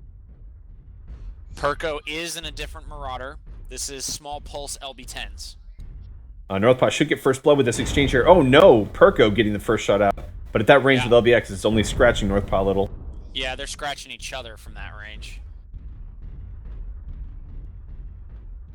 Both using LB10s.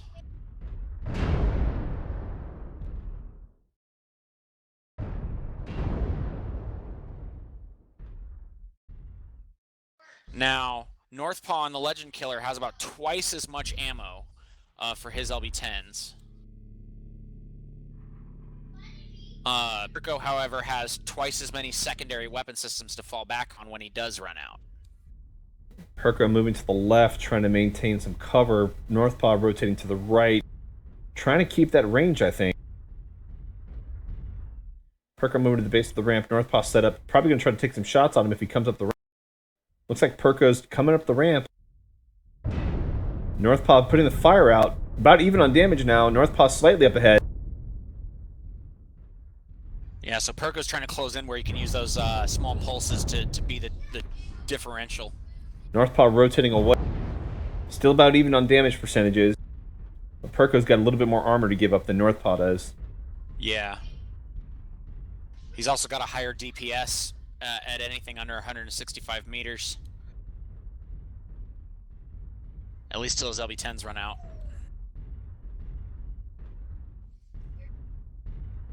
Yeah, I don't know if you're in the cockpit or not, but Perko's riding with his override engaged, so he's gonna go for it.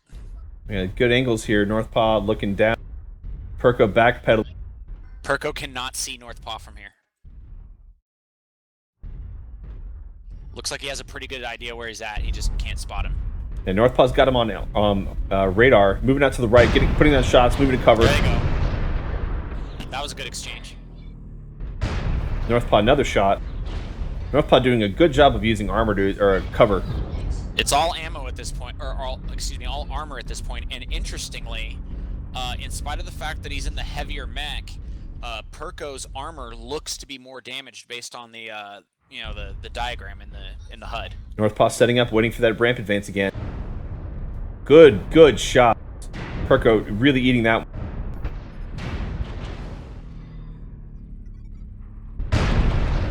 Northpaw's losing the armor exchanges here. Open on his right shoulder.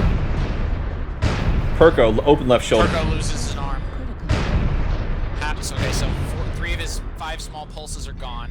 Lost his shoulder. Northpaw still rocking one shoulder open as well. Perko trying to move it behind. This may come down to whether or not Northpaw's nice got back an shot. Northpaw still got some armor on his back. Yep, more than on his front. Absolutely. Getting another shot in the back there from Perko. Northpaw setting up. Trying to use the cover and terrain to his advantage. If Perko keeps backpedaling here, Northpaw's going to get a clean shot on.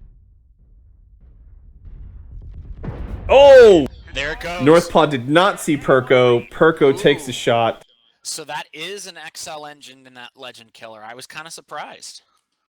Way to finish it off. Great shot by Perko. I thought Northpaw was going to be able to pull that one out.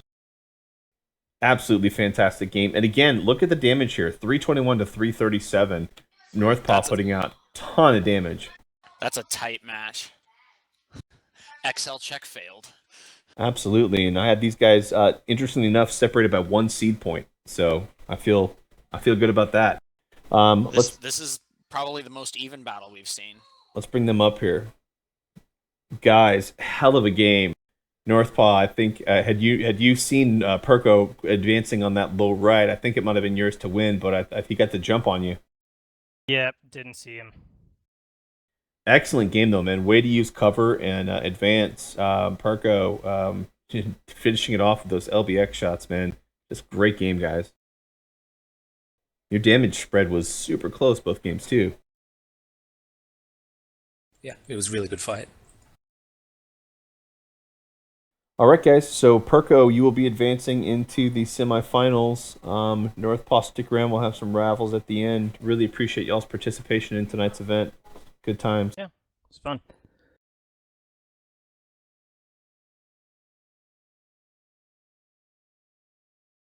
All right, next fight is going to be Bellicose versus Shin Kicker. Let's get those guys down here. Hey, Bellicose and Shin Kicker. How's it going, guys? All right, how are you? Doing good, man. Invites to lobby sent out. Let's get Bellicose in here first. Bellicose, you the higher seeded player. Any questions about the rules? No questions. All right, I am flipping the coin now and call it. Heads, please. It is tails. So, All right. Shin Kicker, would you like to go team 1 or team 2? I can go 2. Team 2 it is.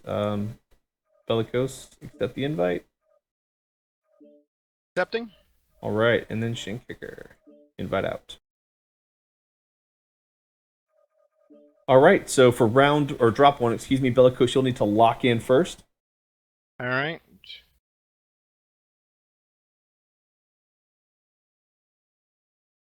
Locked. All right, Shin Kicker, lock in when ready. Ready. All right, Mech Warriors, crash and burn.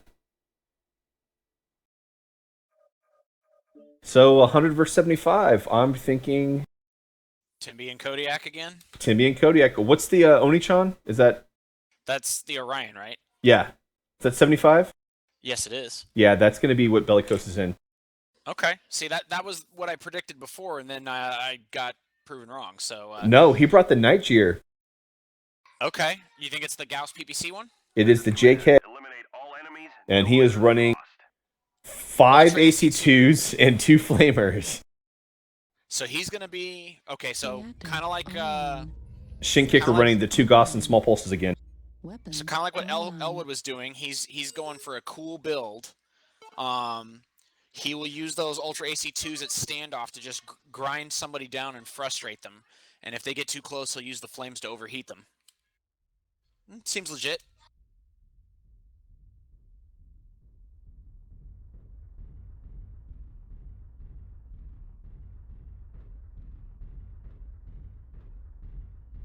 There we go. Shin Kicker taking the high ground on the little lip here. Bellicose moving down by the base of the ramp. I think Shin Kicker's going to get first blood.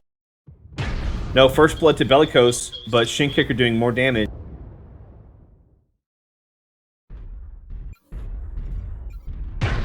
Shin Kicker, good hit with that Goth. He's keeping it mostly CT. He's doing well. Another nice shot with that Goth. Bellicose just waylaying with those AC2s. Yes, now he's going to try to bring the heat into Fayette. And Direwolf is rocking about half heat right now. Yeah, 72. Oh, open. Bellicose is open. One solid hit from Shin Kicker, and this could do it for Bellicose. Orange CT for Bellicose. He's still fighting. He's waiting. He's waiting for the fight. And Shin Kicker taking down Bellicose. Huge upset here. Seed 10 taking down Seed 2 in the first drop of the match. Yeah, I'm gonna have to take back everything I said about the lack of synergy in his weapon systems because he's performing. His results speak for themselves. Absolutely fantastic job with those Gauss rifles. 372 to 271 damage. Shin Kicker to Bellicose. Battle time 126. Just incredible fight. All right, let's go ahead and get them ready for drop 2. Great game, guys. Let's get ready for drop 2. Shin Kicker, you will need to lock in first, sir. Ready. And Bellicose, lock in.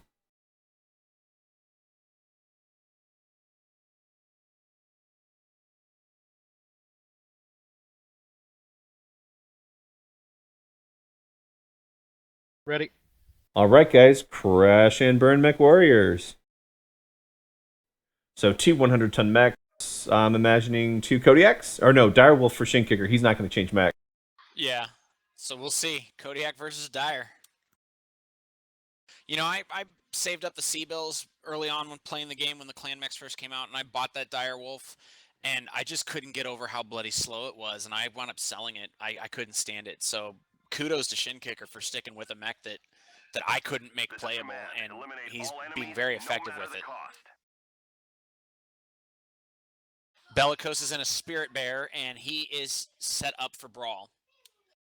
Not LB20, going to let those 6 Gauss rifles do damage at range again. Yeah, not if he can avoid it. Now, he is probably going to have to weather some fire to get into range to use his weapon systems, though.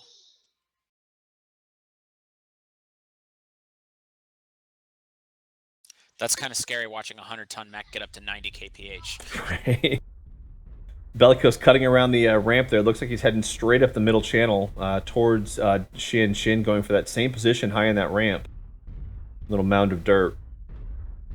Getting Overwatch. I don't think he knows that Bellicose is rotating so far on his right. I think First Blood's going to go to Bellicose here. No, Shin Kicker's rotated. Shin Kicker sees him. First Blood to Shin Kicker. Yeah. Bellicose closing, though. Not the best place shot he's ever had, but it looks like he's going to try to stick it out and go for that same torso. Bellicose closing. Bellicose doing a good job of twisting through it. Right shoulder wide open, though. Lost right shoulder. Lost his LBX and his Flamer. Yeah, that's not good. Oh, and the other one's open now. He's in trouble. Shin Kicker incredible with placements of his shots. Taking a leg on the Direwolf. And Shin Kicker finishing it off with a Gauss shot to the CT. Huge upset. Congratulations to Shin Kicker. Well played. 534 damage by Shin Kicker. Good Lord. That is a lot of damage.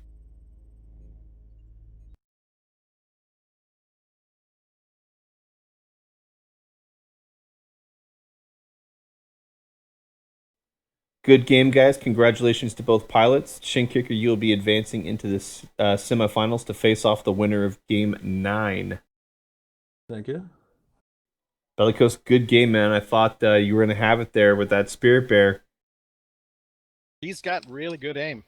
He has really good aim with those Gausses. That left shoulder went, and we thought, oh, he's got this. And then the very next volley of Gauss, the right shoulder opened up.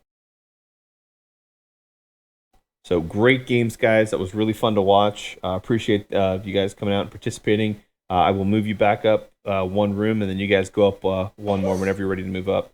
Good games, guys. Right. Thank you. All right, we're moving into Game 9. Game 9, Death of Gods versus Archon Ent.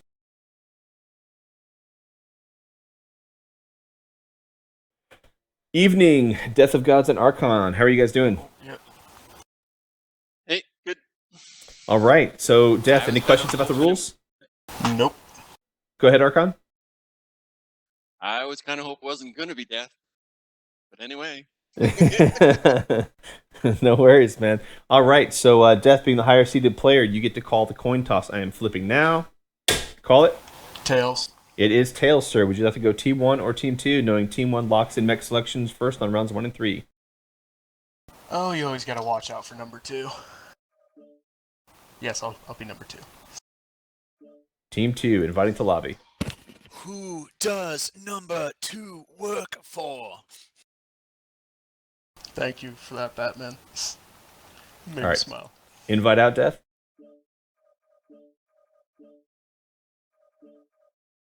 And invite coming, Archon.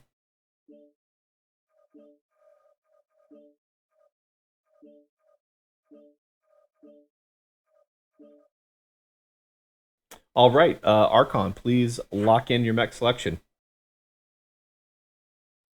Ready. All right, Death, please lock in your mech selection.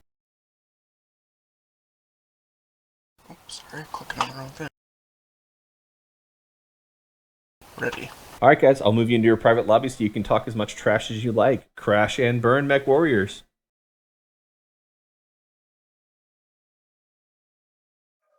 All right, 2 100-ton mechs. I'm thinking that Death is going to be piloting his trademark Dire Wolf. Archon likely in a Spirit Bear.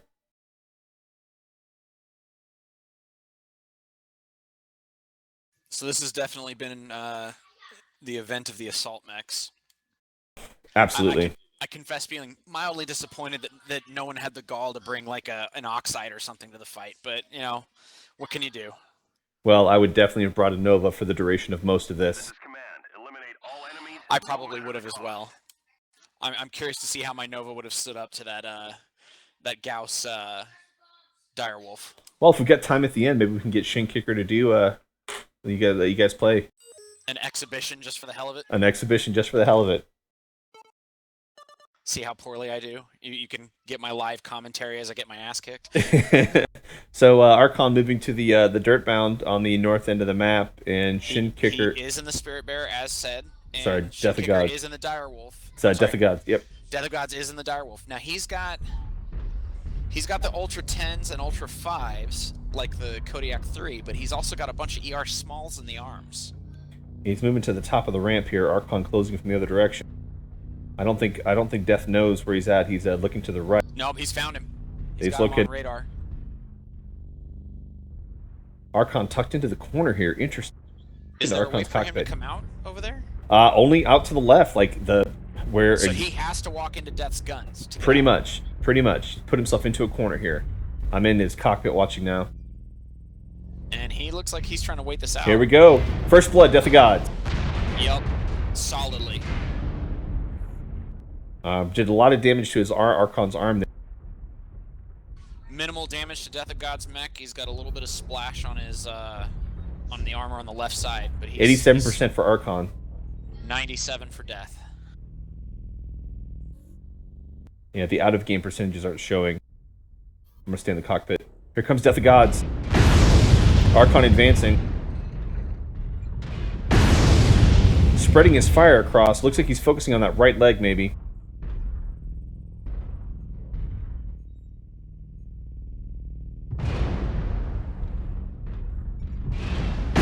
Death's starting to back up. Get that range. Yeah, he's got a good range advantage. There's no reason for him to close the gap at all. Archon's starting to move. Looks like he's trying to move out. Nope. Yeah, he's open CT though. It's a little too late, I think. As soon as he turns back. There it And goes. Archon goes down. Yeah, I think he put himself in a bind there in that corner and then just did not get as aggressive as he needed to. When Death was on the other side of that rock, he really should have pushed out and gone either left or right and just pressed the advantage. Yeah. 519 to 209 damage, Death of Gods Archon.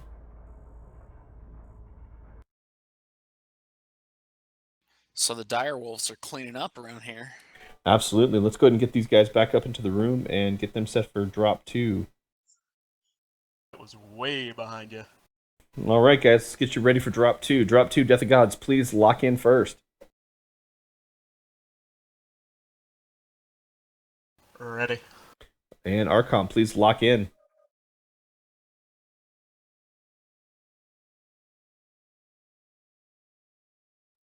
Ready here. All right, Mech Warriors, crash and burn. Here we go. Both staying in the same mechs, you think? I think Archon might have swapped. He might have replaced the Spirit Bear with maybe a Kodiak 3.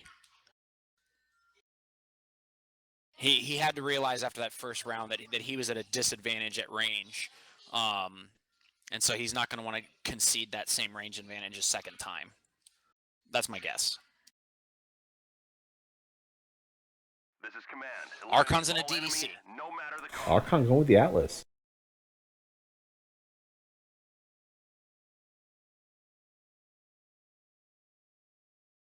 Here comes Archon up the ramp. Okay, so this is the 2 LB-10s with the SRM-6s and the medium lasers that we saw earlier. Death of Gods is in the same mech that he took the first game with. And Archon moving up his ramp. Looks like Death of Gods is moving up his ramp. Archon maybe going low. Yeah, low left for Archon. Death of Gods is going up his ramp. Makes sense given his loadout. He wants to be able Maintain to that high ground, survey yeah. the yeah. First blood going to Archon. And it gets a shot off.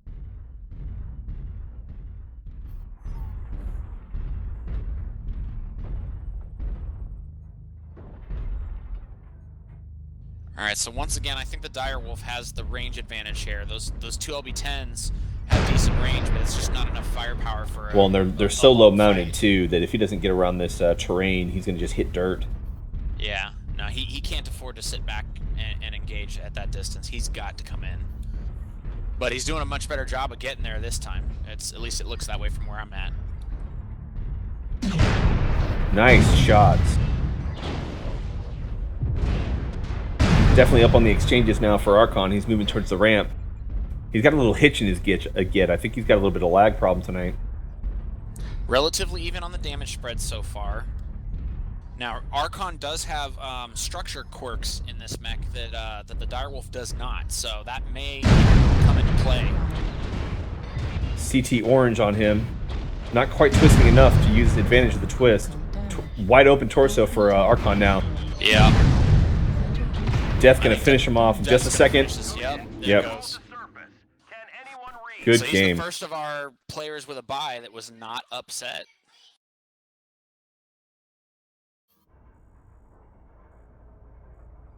And Death of Gods advancing to the semifinals. Damage 424 to 149. Death of Gods to Archon, respectively. Good game by both pilots. I think that Archon's twisting there, not twisting enough, just really kind of moving his center torso a little bit left and right, still leaving it open to take those shots, though. Yeah. I'm going to pull him up. All right, guys. Good games. Thanks for your participation, Death of Gods. We will be advancing you into the semifinals. Archon, stick around. We will have the raffles going after the event's over. Roger that. All right, guys. Thanks a lot. I'll yank you up. Yep, see you for the next round. All right, moving into round 10. Elwood versus M. Perko.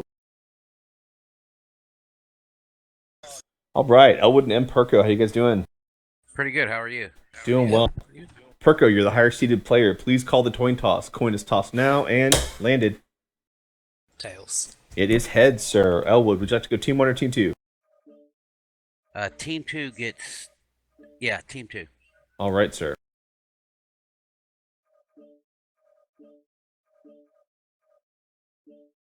And then we'll get M. Perko in here.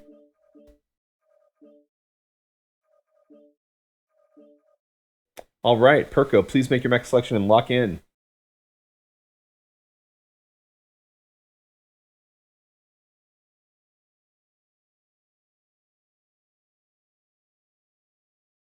Perko, you locked in? Oh, yeah, locked in. All right, Elwood, please make your mech selection and lock in.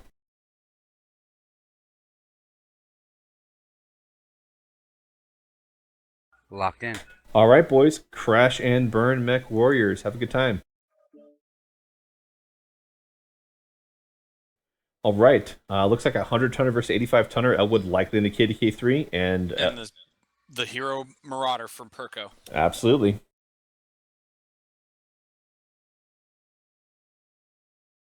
Perko in the Scorch.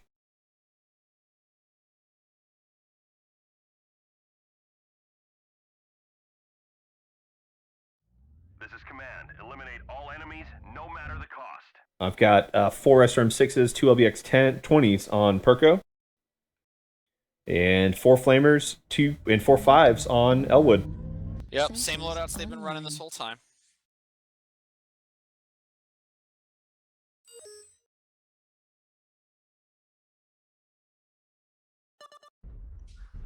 Now, Perko's weapons are obviously going to be the more effective close-in fighting.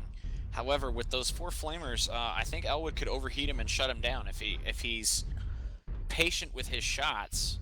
You know, he can take a torso off, or you know, any number of other things while Perko's overheated and helpless.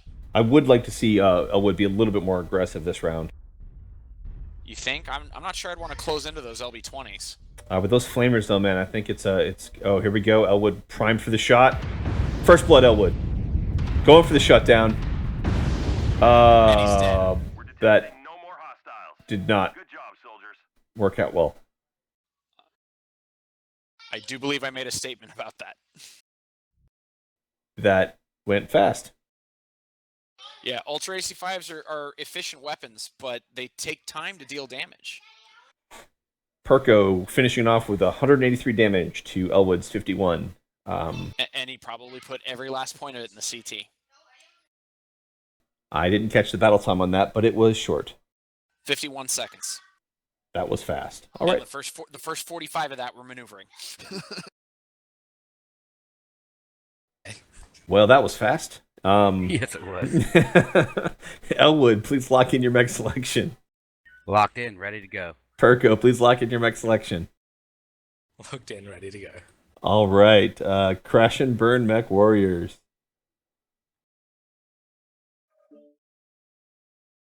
So we're going to see the same two mechs, I think. But I do believe Elwood is going to change his game plan I think so. substantially. I would have liked to see him get aggressive. Maybe not squaring up so much, but I think the Flamers against that SRM build is really powerful if you can get in and shut them down. So if I were sitting in Elwood's cockpit, I would do the opposite. I would hold back at range and just whittle Perko down a little bit. Try to get, not even break anything off, but just try to get an open torso somewhere on his mech. Eventually, he's going to close into me, and I'm going to have to start twisting, and that's when I'm going to bring the Flamers online to shut him down and finish taking that torso off while he's shut down.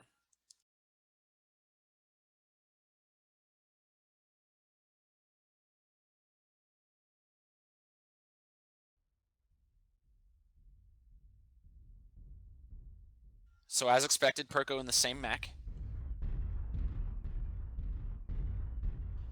Elwood in the same mech. So yeah, now Perko now crossing he's just across out in the open. Yeah. the open ground. Elwood in the open ground. Let's see if Elwood can get those first shots off. He doesn't see him, and now he's getting closer. Now he sees him. First blood, Elwood. Perko, solid hits, CT. Okay, Elwood is Left torso open. twisting. Yeah. Center torso Guys, open. CT. Oh my god. This And is so game. much damage. That Scorch just puts out so much damage at that It is range. so much damage. And that is game at 52 seconds. It's an 88 damage alpha strike. It's just disgusting. 388 to 115. Perko advancing into the finals. Elwood will be playing for third place at the conclusion of that match. Let me drag them up. Keeping the valleys around those hills, get as close as you can, and then just AP represent. yeah, that's good. AP represent. I don't have a lot to say. That was a lot of Brutal. damage. Very fast. Yeah. So Well, Elwood, not much to say. That thing no, was flat. that is thing's a disgusting. splat. I wish you had seen him crossing the open ground because you had a good 200 meters worth of shots you could have put on him before he got in range. That's what Yeah. I was trying to do. I was trying to find a higher place, but where he wouldn't expect me to come from, and see if I could even it out that way. But I had to close a little bit to find him, and he was already too close when that happened. It was a good game, good playing, Perko. You will be moving into the finals to play for first place. Elwood, you will be playing for third place after the conclusion of the first and second place match. Understood. All right, guys. Good games. Let me get the next set of pilots in here. I'll move you up one room because your last match is still recording. Move up from there to the main room whenever you see fit. Nice. All right. So next, we're going to have Shin Kicker and Death of Gods. Shin Kicker and Death of Gods, pulling them down. Our two Direwolf pilots. Shin and Death, how are you guys doing? Doing good. Doing all right. All right, Death, you're the highest seeded player. I am flipping the coin now. Oh, it dropped it. Hold on. All right, call it, Death. Oh, I'd like to get some head. It is tails, sir. My apologies. Get some tail. So Shin, that allows you to choose teams. What team would you like to be? Second works. All right, invite out to lobby, Mr. Shin Kicker. I keep dropping the coin. It's because I'm flipping a penny instead of a quarter. I couldn't find a quarter, so it's a smaller coin. All right, and then Death coming in for team one. All right, Mr. Death of Gods, please lock in your mech selection. Oh, Captain, my Captain. Shin Kicker, please lock in your mech selection. Locked. All right, Mech Warriors, crash and burn.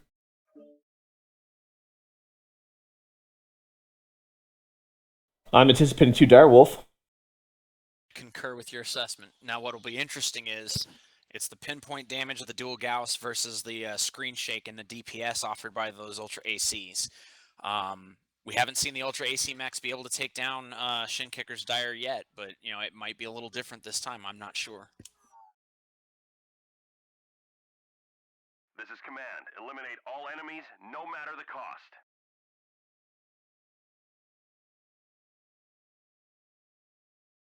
So Death of Gods rocking 2 AC5s, 2 AC10s, and 6 small lasers.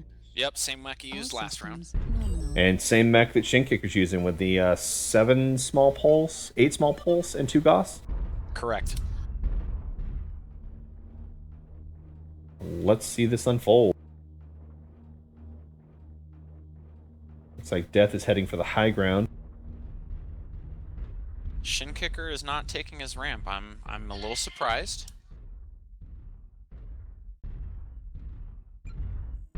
Death, I may have spotted Shin Kicker crossing over to the left there. Yeah, he did. He's got him on radar. Has him now. Yep. First blood to Death of Gods, or was that a miss? It missed. First blood, Shin Kicker. Right left shoulder hit with those Gauss. He sure did. And another. Missed that shot though. Oh, okay. On our screen it showed flash. Now we got a hit. Same shoulder. Did he destroy a UAC? No, it was jammed. Okay, it was just a jam. Weapons All right, now up. he's Closing in. It looks like the shoulder's open on Shin Kicker. It is. Death definitely getting up. Death taking the Just lost shoulder. Still got 2 Gauss left on Shin Kicker. Moving to the CT. Death finishing the fight. Pulls it out. No more hostiles. Good job, soldiers. So much like we said, you know, it was basically coming down to the screen shake and the DPS versus The versus precision shooting. fire. Yeah. 413 to 167. Death putting out that damage. Shin Kicker, I think, missed that second volley that he missed. Definitely did not play to his advantage. I got to tell you, I really think that it didn't register. Because, I mean, I'm watching his screen. His reticle was on the mech. And I saw a flash on the paper doll. Yeah, indicating that there should have been a hit. No hit on this end. All right, moving these guys up. Get them ready for drop 2. Shin Kicker. Yes. Oh, we're in drop 3 now. It's 1 and 1, right? No. That was first drop. That was first drop. Sorry, I lost track of time. Shin Kicker, please lock in your mech selection. Ready. And Death, please lock in your mech selection. Ready. All right, guys, we are Crash and Burn Mech Warriors.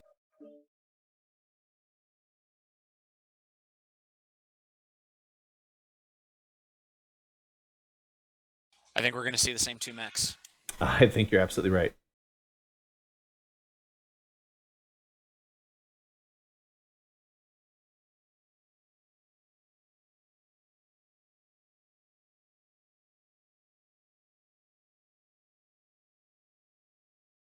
This is command. Eliminate all enemies, no matter the cost.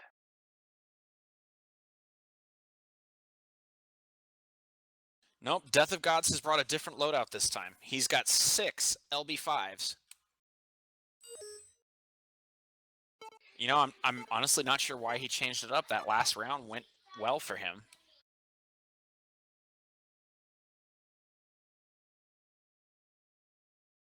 Shin Kicker sticking to the mech that he favors.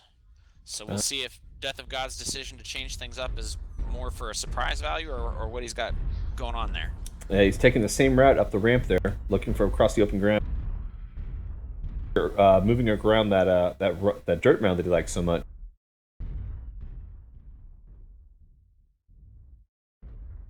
Shin, I think, is going to try to maintain distance. Let's see who gets first shot. First blood, Death of God. Shin Kicker missing the Gauss shots. I didn't even register that he fired. Now there it goes. He got the second hit off. Death of God still just outputting way amount of damage. He's got the torso open. And the Torso's off.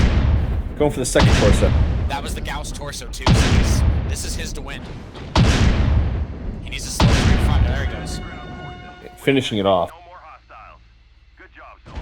No upset this time. Death of Gods cleaning up with the Direwolf and taking it 2-0 against Shin Kicker. Shin Kicker will be playing Elwood for third place. Death of Gods advancing into the final to play Perko for first place.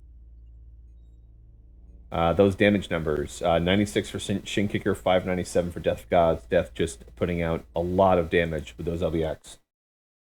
I confess I was really surprised. I didn't really know where he was going with that build. It didn't look like the most efficient one to me, but Did a lot of damage. Let me pull these guys up. got it done. Yeah. All right, guys. Good games there. Shin Kicker, you will be playing Elwood for third place in the bronze match. Death of Gods, you will be advancing into the finals to play M. Perko. Are we doing the bronze match first? No, we will do this match first. We'll do finals match first. Or wait, do you think we should do third place match first? You should do the I think third we place should. match first. I want to watch it, but give us a couple minutes. I want to watch the whole thing. Okay, cool. Yep, we'll do third place match first. Give you and Perko time to warm up or get flexed, whatever you need to do. So Shin, why don't you go ahead and stay in the lobby and we'll pull Elwood in. Okay. All right, Mr. Elwood, are you ready to play for third place against Mr. Shin Kicker? Yes, I am. Elwood, you're the higher seated pilot. I am flipping the coin now. Caught it. Please make the call. Heads. It is tails, sir. Shin Kicker, would you like to stay in team 2? Yeah, might as well. I'm here. All right, Elwood, I am inviting you in now.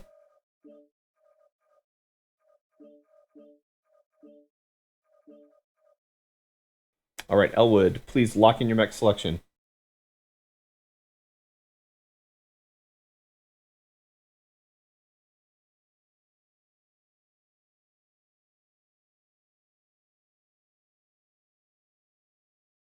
Elwood, are you locked in? I am locked in. All right. Mr. Shin Kicker, please lock in your mech selection. All right. Crash and Burn Mech Warriors. So Elwood going 35 tons. I think we're going to see an Oxide or a Jenner 2C. I think you're absolutely correct there. So I'm glad someone finally brought a light mech. And you know what? I'll bet you he did it because he heard me make the comment on the time delay. Well, we pulled him up and he'd said something about a medium or light pilot being able to clean up. And someone in chat had said it as well. So a fire starter. Oh wow. Is it the 8 small pulse? It is 6 small pulse and 2 flamers. Okay. So we're going to watch this from Elwood's cockpit. Please call Shin Kicker's movements. All right, Shin Kicker not changing mechs. He's braking left, headed to the ramp in Charlie 2. Elwood moving to right towards Bravo 2. So Shin Kicker still rocking the 2 Gauss and 8 small lasers. He sure is. All I gotta say is Elwood better hope that he doesn't get hit in the legs, because that'll just end it. Okay, Shin Kicker did not go up the ramp, so not sure why. He is waiting. I think he's just doesn't see Elwood. Oh, he sees Elwood now. Missed with the Gauss, but he's definitely targeting legs with a small pulse. Oh, he hit the hell out of those legs. Elwood's right leg is in orange already. And now he's backing to protect his own back.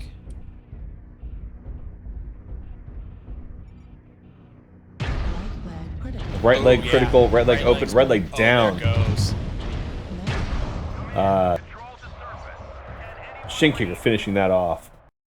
Efficiently. Very efficiently. Excellent shooting with those Gauss. He's been on point with those all night long.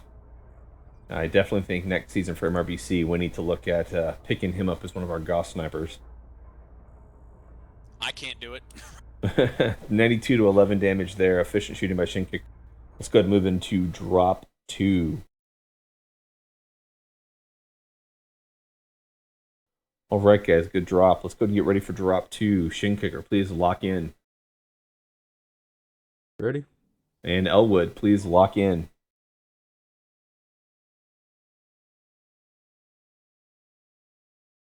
Ready? Oh, ready. All right, guys. Crash and burn Mech Warriors.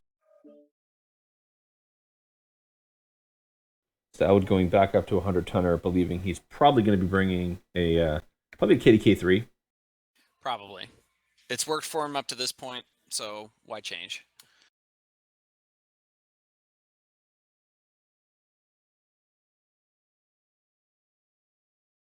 This is command. Eliminate all enemies, no matter the cost. Yep, he's back in his original Kodiak.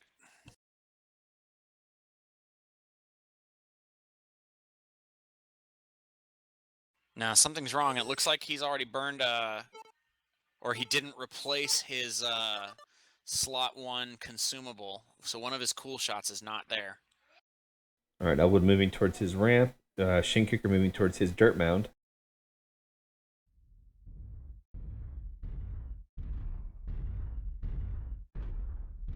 Elwood's ascending. He's got eyes on. He just missed with his shot. Like Shin Kicker's waiting to get him on the open. So the thing that I'll say that I don't like about this maneuver for Elwood is, you know, with all of his high shoulder-mounted weaponry, he really wants to be peeking over the top of something. Not around the side yet. Not around the side. First blood to Elwood, but Shin Kicker returns fire with Goss and is up on damage. Yeah, and that poking around the side is going to play to... Another shot by Shin Kicker. Advantage. Absolutely. Yeah, Elwood really should try to get out to the right and try to use the hills if he can, but you know, Shin Kicker's just in such a great position for that Goss shot. It looks like Elwood is purposefully going for Shin Kicker's legs. Shin Kicker missing a Goss shot into the side of the wall there. Yeah, I think he probably thought he saw something jutting out.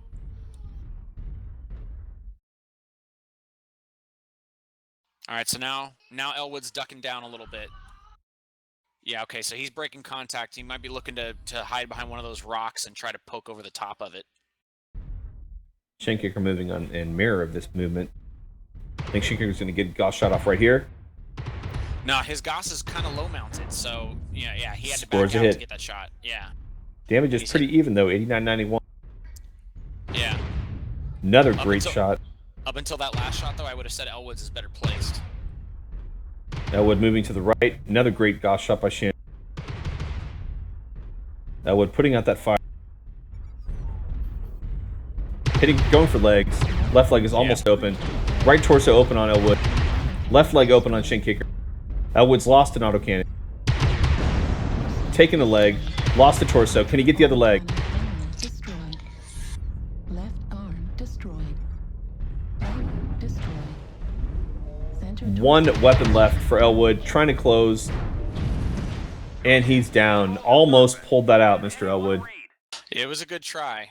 Once again, I think we talked about this in a previous round. The disadvantage to going for legs is you don't take any weaponry off the mech. Yeah, playing Shin Kicker in that dire wolf, you got to hit that right torso, because if you can get a weapon explosion on that Goss, you will take out that mech. Yeah, which is exactly what Death of Gods did to him. There we go. Shin Kicker 407 to Elwood's 242. Shin Kicker taking third place in the tournament. From a 10th place seed, that's pretty good. Pretty impressive. Also taking down our second place seed, Bellicose, in the process.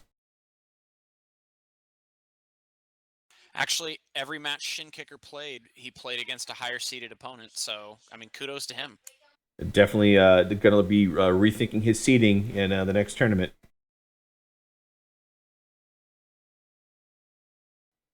All right, guys, great games. Elwood almost got it in that second match there with the legs. If you hadn't lost so many weapons platforms, I think you would have been able to pull that out. Agreed.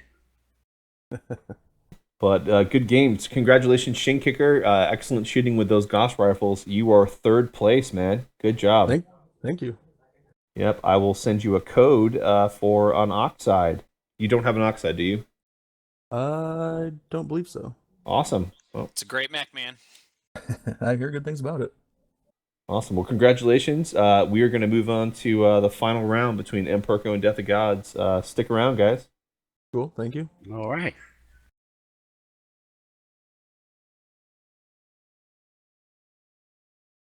Let's give them another minute or two. So let's talk. Let's let this match finish out so they can watch it. So let's talk a little bit about Perko, Death of God. So Death, obviously, probably going to bring the Dire Wolf, right? And I don't see why you wouldn't. So he's got that LBX fire. Perko likely to bring the Scorch again. Perko's got to get really close for those weapons to do damage. So what I see happening is Death not taking that high ground position, but maybe pulling out to the dirt mound like we'd seen Shinkicker done. Yeah, I was thinking the same thing. I'd be sitting out there. You've got wide open fields of view. You know the other guy has to get close for his weapons to be effective, so you'll have time to see him coming. And that Dire Wolf's not a fast mech. So, or I'm sorry, not. I'm talking about the Gashtar Marauder 2C, which is also not a fast mech. Right. Consequentially, if you see him coming and you're backpedaling and you're engaging at range, you're gonna chew him up a bit before he gets in close, and I think that's gonna be necessary. If he can get a torso off before he gets opened up himself, I think that he has a shot at putting that Marauder 2C down. Absolutely. All right, so let's get them in here and let's get this going. Final match of the 54MR 1v1 tournament, our Alpha tournament. We plan on doing more, so we just labeled this one Alpha. Prizes tonight. First place will be taking home a standard mech pack of the winner's choice. Second place will be taking home a Roughneck standard mech pack. Third place received an Oxide. We just finished a third place battle, and Shinkicker took home third place. Also, after the match, we'll be doing 3 raffles for a Pirate's Bane and 2 24-hour premium time codes. So stick around and listen to that. But we are going to get going with the final match right now. Death of Gods versus M. Perko. Death of Gods plays with the 54MR MRBC team, one of the renowned assault pilots in the unit. Perko plays for the AP 54MR Tsunami. They brought home a high placing in the World Championship, as well as Spudshed in MRBC. So this should be a pretty good fight. Let's get it started. What? But we wanted a best of 5. All right, guys, here we go. Death of Gods versus M. Perko. Death, you are the higher seeded player. I am flipping the coin now. Please call it. Oh, let's try head again.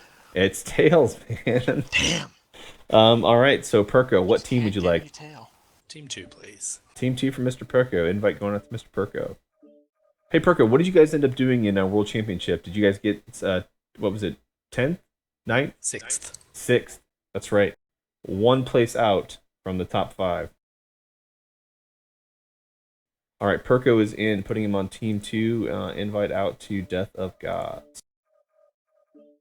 How about Shinkicker, huh? Clearly, I made a mistake on his seating. All right. We were talking about that before the tournament started, Switch, and I pulled up all the stats that we have on record for our players, and based off those stats, your seating was pretty accurate. So he just performed higher than the numbers would have predicted. Hell of a shot with that Gauss rifle. Death, please lock in your mech selection. Locked in. Perko, please lock in your mech selection. Locked in. Locked in. All right, boys. Well, I'm going to move you down a room. Crash and burn Mech Warriors.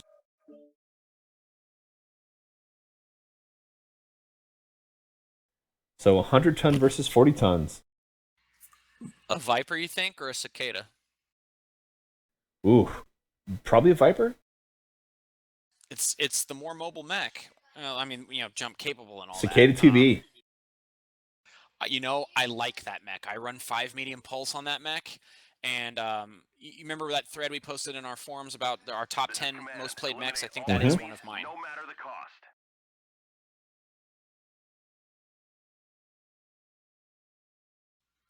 All right, so Death of Gods is running the 6 LB5X, excuse me. He's running that version of his Dire, which in this matchup is probably the better of the 2 he could have played. There's a little bit of scatter on those shots, but I think he's going to do well trying to take legs off with it. Yeah, Perko moving straight across the battlefield, trying to get up the ramp, maybe get some range, or close range, excuse me, on Death. Yeah, he's gonna need to protect his legs as well. So he Death wants holding the ramp. To shoot down from. Here we go. First, solid shot. Only took the arm though on Perko. Perko trying to rotate around below him. Death hitting dirt on that. Nice shot on the legs. CT shots. Perko's finally getting in behind him, getting that angle that he needs. Yeah, but what he really needs to do is not be standing in front of that Dire Wolf. Absolutely not. Good movement. Death missing another shot. Another shot missed. Connects on that arm. Now Perko's got to be careful. He doesn't want to overheat here. Perko's cooling off underneath. Death giving him time to cool off. Probably a bad call on Death's part, but Death's got to be careful because he can't twist if he gets in that lower terrain where there's more room for Perko to move. He's actually in a pretty good spot. That's probably why he did not drop down. I might have been tempted to. Perko going for that left leg orange.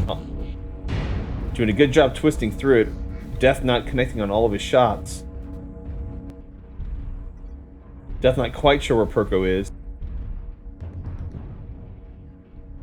Perko trying to do some runs.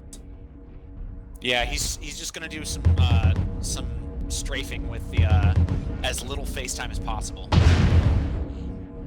Connecting on that leg still. Both legs looking pretty soft. Got his spine open as well. Yeah.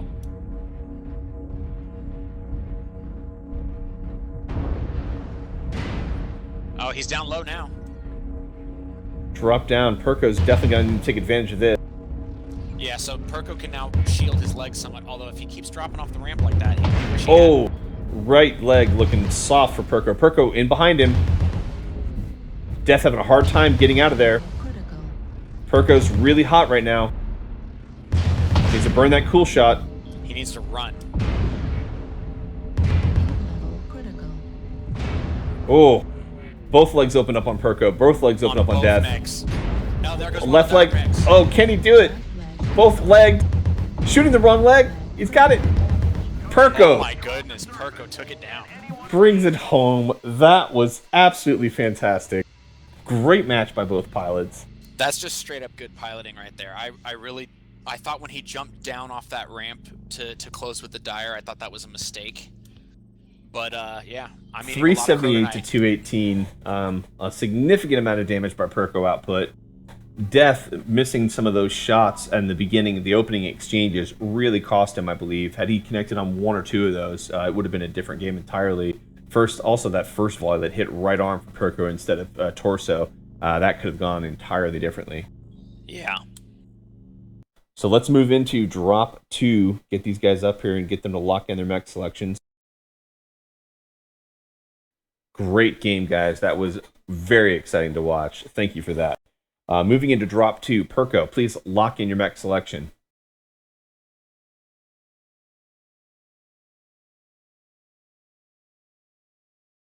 Locked in. And Death, please lock in your mech selection.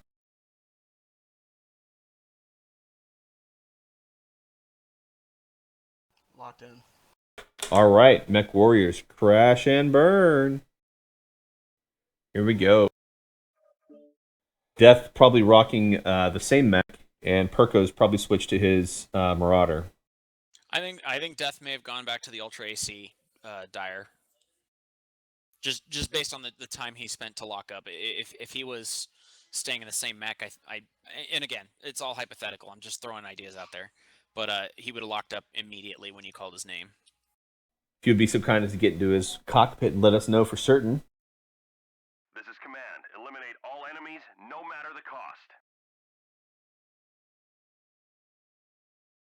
And Perko has definitely brought the Scorch. And Death of Gods did exactly as I predicted. He's in the Ultra AC5, Ultra AC10 ER small Dire.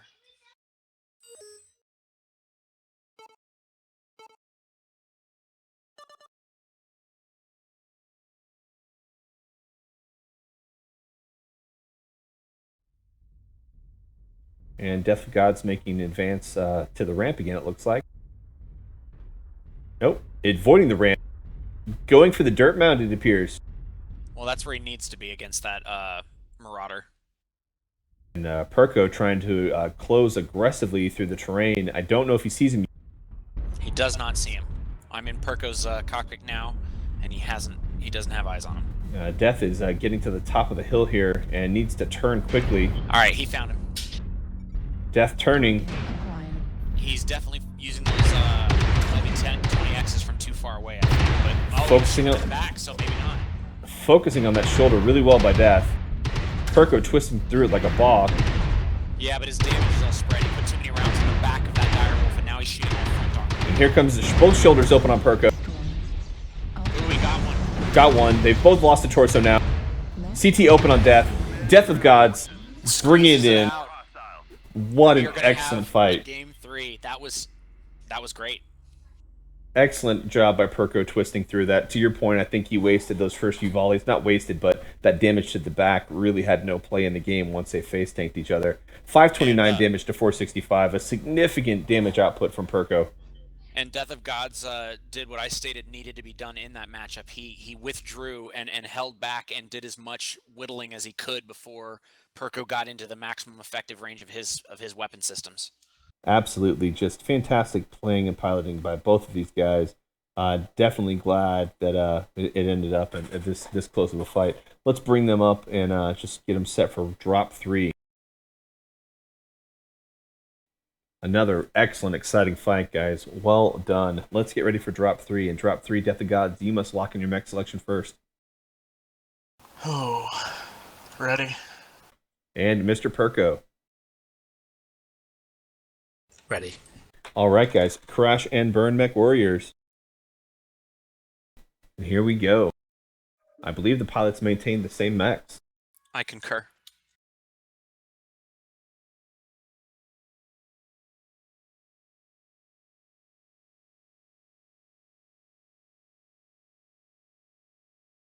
And let's see. I see Death of Gods, Direwolf Prime Invasion, Perko. Yep. Marauder 2, Scorch.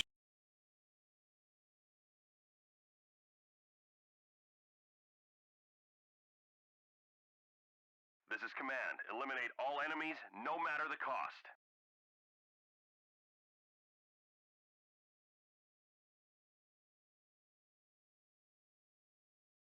Here we go. All right, Death of Gods.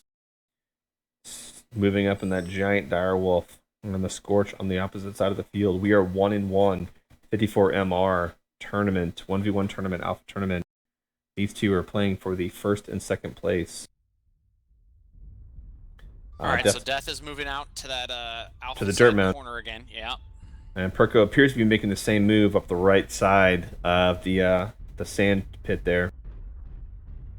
Charlie 2 to Bravo 2. Yeah, I think that's right. Death getting to the top of the mound faster this time, and got his back to the wall. He had a brief flash on his radar. There he is. Okay, so he's First blood goes to spotted Death. Death rotating, trying to get range close on Perko. Perko getting behind cover. Yeah, he did a great job actually. He was exposed for I'd say less than 2 seconds, and he's definitely trying to close range. Putting those LBXs out. Pretty even exchange here on damage. Death getting up a little bit, 4% difference between them now. Perko getting through the rocks, trying to close. Death maintaining that range, just backpedaling slowly. Throw UAV up, good position there.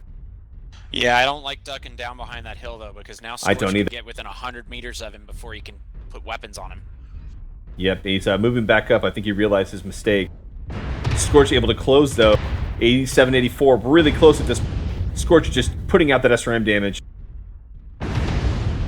Shutdown, Perk shutdown. Death capitalizing on that, taking a torso. That overheat's going to be the difference. And Death of Gods clutches the game. Overheat to his advantage. Torso open, both torsos red. That could have gone either way. That overheat was the deciding factor. Great finish to a great tournament. Absolutely fantastic finish to a great set by all players.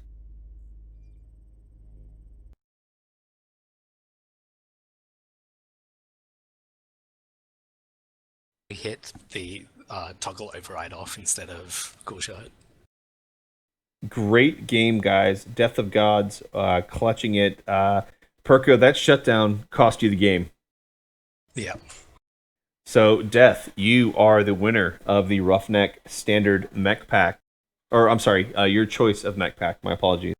Perko, you are the winner of a Roughneck Standard Mech Pack. Congratulations, guys. So, Death, go ahead. Who donated the mech packs? That's not important. Well, then I would say I would like to gift it to you, Switch. Well, no, because For running the unit and I everything. don't. Oh, I you don't. did. You have all of them?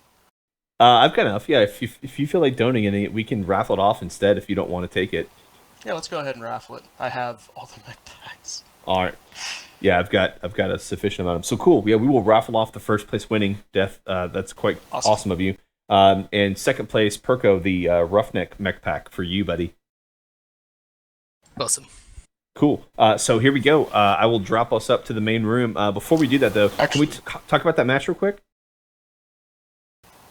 That, and in addition, we were going to have a Scorch v Scorch grudge match. Okay, we'll do a couple of exhibition matches because I think Batman wants to take a Nova against a Shin Kickers Goss Direwolf as well. Yeah. I gotta leave lobby for a second to grab my Scorch. Cool. Let's get the other stuff out of the way first, and we will go from there. So let me pull everybody up and do this. Yep. Wow. All right, guys. Excellent games. That was a close game. Yeah, that was a lot of fun to watch. That shutdown. Awesome to watch Switch. That shutdown cost him that. Shutdown cost in the game for sure. So a little bit of a change here. Death has decided not to accept the first place prize and wants to donate it to the raffle. So we will be raffling off a mech pack of Pilot's Choice to everyone that participated tonight. So Death of God's that good guy. Yeah.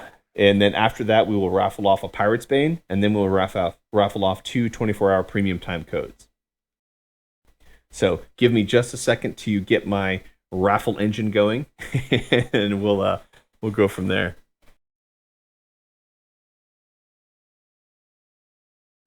Feel free to fill the dead air, though, talking about that match, guys. Yeah, that was I got to sweet. take off, guys. That was awesome. Great. Later, Dark. First match. Later, Dark. You could have participated. Yeah, I you could have. could have, but now I'm late. I'm going to be sleeping in the morning and get fired. It's going to be all Switchblade's fault. It's my fault, I'm gonna have absolutely. to come live in his basement. Awesome. Night, guys. Canadian bacon every morning, Switch. Wait, Dark, I thought you owned your business. No. No. He would fire himself bye. for being I late. would. Night, guys. Later, Dark. Night. That was some good matches. Yeah, that was Fun. good. Learned a lot. Yeah, we should do this again. Oh, we definitely will. We need to make this like at least twice a month thing. It'd be great. Well, we'll I need some other people to donate because I can't. My wife would kill me if I donated more than once every few months. I think your wife should. I think your wife. Well, we should could also donate. just do it for fun. There don't have to be prizes. Yeah, There has to be prizes.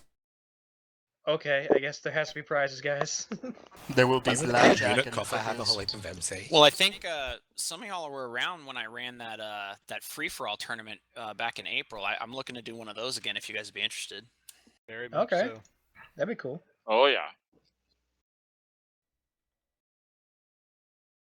But yeah, if one thing I noticed consistently is the assault matches, while interesting in their own way, all ended in like 10 seconds once the fighting began. Yeah, especially for me, the Cicada match was the most fun. Yeah. Yeah, so that was it- awesome. So Yeah, it might be yeah. interesting if predominantly the matches are like medium or heavy max. I really liked watching Scimitar versus Elwood in his Ice Ferret. Yeah, that was a good match as well. Who ran the Ice Ferret? Scimitar. Sim. He almost got me too. It was so damn close. It was. Him and his ice box. What were you Yeah. driving, Al? I was driving a Kodiak 3. I had to put my ass on a wall. The only time Elwood swapped anything was to a fire starter for one game. Yeah, I thought I'd give it a shot against that Shin. dire wolf. Yeah, Shin Kicker.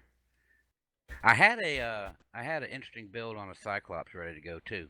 Of course with flamers, but I never had to break it out. That was definitely fun. All right, let me make sure I've got everyone that didn't win anything in the list here. Sim asked to be removed, so I've removed him. But Bellicose, Northpaw, Elwood, Archon, Lupus, Woes, Wrecked, Arjorn, and Shooter. Are all disqualified. Am I missing anyone? Is that everybody? Sounds like it. Woe's in here. Woe wasn't in it. Okay. Oh wait, he doesn't have to compete, doesn't he? Woe was in here. Woe Did Wreck- competed. Woe I lost competed. first round. Yeah, Woe competed. Yeah. Yeah. I just didn't hear his name. Sorry. I was just making sure. Yeah, and Wrecked as well. Wrecked is in here. Okay, so one. Rex he's here. So nine people, and then Death is 10, Perko is 11, Shin is 12, Sim is 13. I'm missing somebody. Yeah, someone left. Who was it?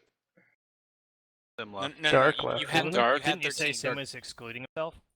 Oh yeah, I only had 13 players. That's right. There were three buys. There were 3 buys and 5 first Yep. round matches. Yep. Okay, cool. All right, let me throw this into the random generator. And it's me. Oh. All right, so let's do this. Let's change my. So true story, guys. When we raffled off back in April, we had the same guy randomly win like 3 different prizes. What a lucky guy. Rigged. He also made the random number generator you guys used. It's like, well, if I replace all the names with mine.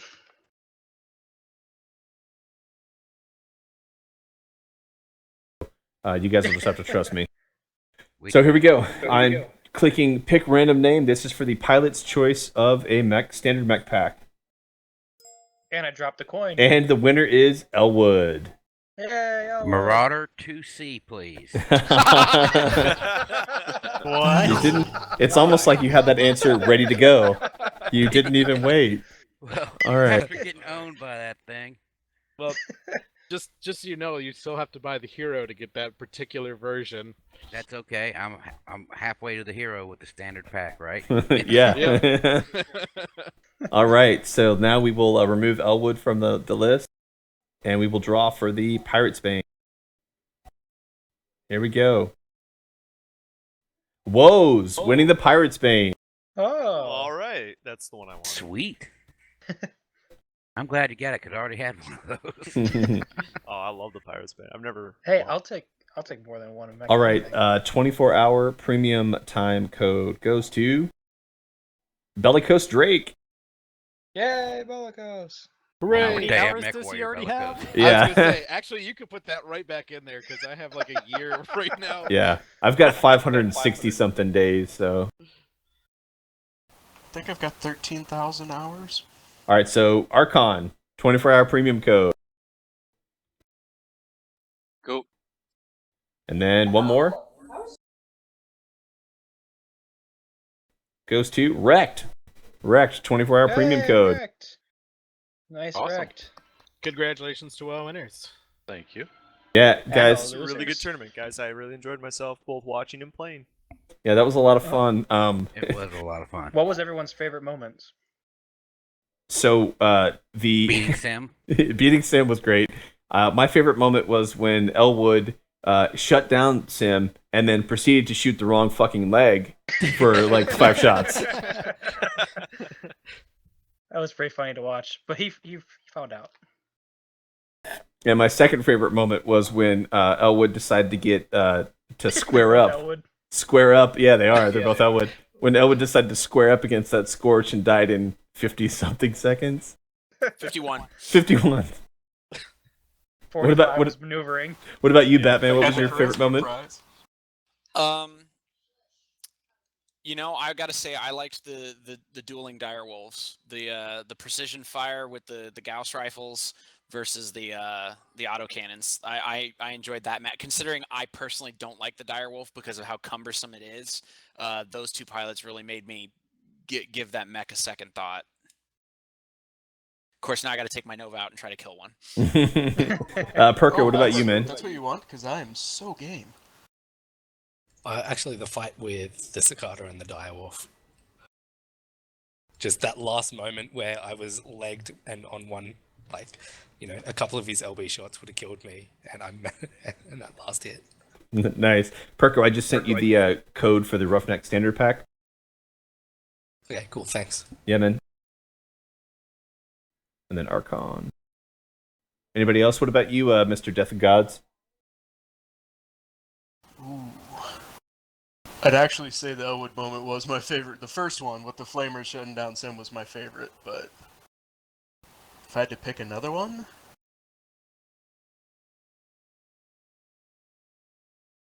probably that first one between Bellicose and Shin. it was just a really interesting type of trade. Just seeing the UAC 2 Night Gyre against the Ghost Direwolf. Yeah, we will definitely not be ranking Shin as low as we did going forward.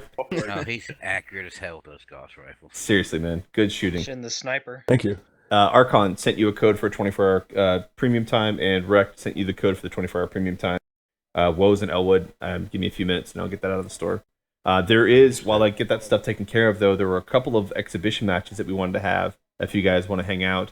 Batman really wanted to take on Shin Kicker in his Nova. Oh. I'm down. Oh. And then we'll do one more. I You think might we want die. to do Scorch to Scorch. Yeah, I gotta beat Elwood's record and lose in under 51 seconds. Well, that Scorch is badass. Anybody want to? Yeah, that thing is For sure, nasty. brother. And I'm just—it's friendly jabbing. Nothing. I but know. respect No, for no, you, no, brother. no, no. Anybody want to jump in and cast Oh, this I with know. me? That's why I want the Marauder 2Cs. I'll cast it with you. All right. Oh no, Death. Go ahead, Death. Go ahead. Be my guest. You know more about this game than I do. All right, Alright, let's do this. We'll pull the winner in.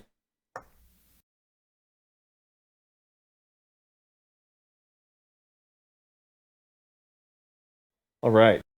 So let's get these guys going. I got Batman and Shin Kicker both ready. Let me get you in here, Death.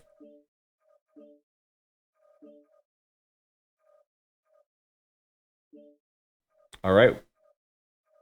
Did you put up the warning that this is no longer family friendly with me with an open mic? No, I did not. First person only. We are good to go. Crash and burn. This should be really interesting. I want to see what type of Nova Batman wants to take here. If he goes all small pulls, he tries to pull the PPC game. If it's Batman, he's probably going to go all small, 10 small pulse lasers.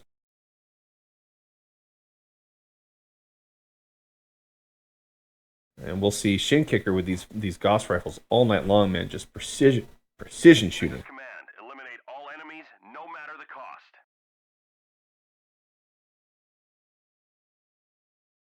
What's the Batman did down bring key the to get he's the 12 press P.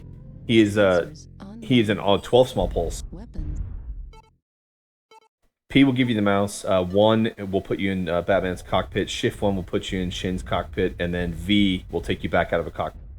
Batman moving across open terrain, trying to use the low ground around the middle round to close on Shin Kicker.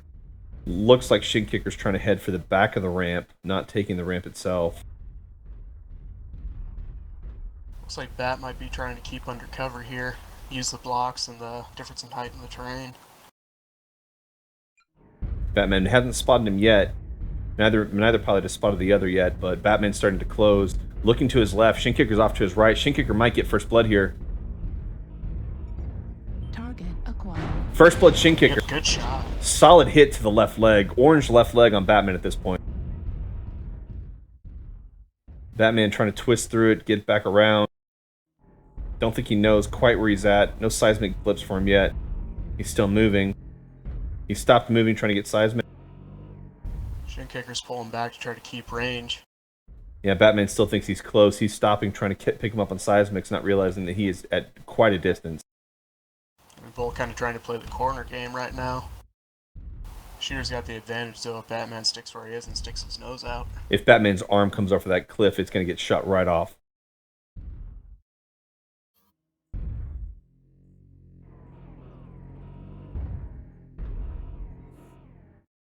Batman really needs to pull back and try to reassess the situation, or just go all out. Shin's moving again. Looks like he's worried about Bat trying to get his back. Yeah, he's backed into a wall, trying to cut out to the open ground there. Moving towards his dirt mound, I think. If he can get free at range, he's going to be able to get some shots on Batman no matter where he comes in from. Batman still doesn't see him, being very cautious here. He's got seismics. Batman knows where he's at. Trying to stay behind the pillar here. No range on those small pulse at this distance. Shin Kicker's going to try to get that hit. Here we go. Batman's closing, using the rock. Nice usage of cover. Yeah, Go to the he's got left. a couple to hop between here. Go to the left. Go to the left, Batman. Head for that next rock. Shin's pulling back and getting better range. He's also got a better angle here. Batman taking another hit with that Goss. Needs to close. Not play the poke game. Yep, he's got to get in close and use his maneuverability. Straight up fight. Shin's gonna have the advantage, hitting him with the Goss and that many small poles. Batman's got a bunch of damage everywhere. A torso open on Batman. Batman using the rock, spreading damage across a lot of different areas. Bat's got to start using his jump jets. Batman is in trouble at this point. Left leg gone. Shin kickers going for that torso, and that is game. Yep, just precision shooting. Yeah, he is really good with that Goss.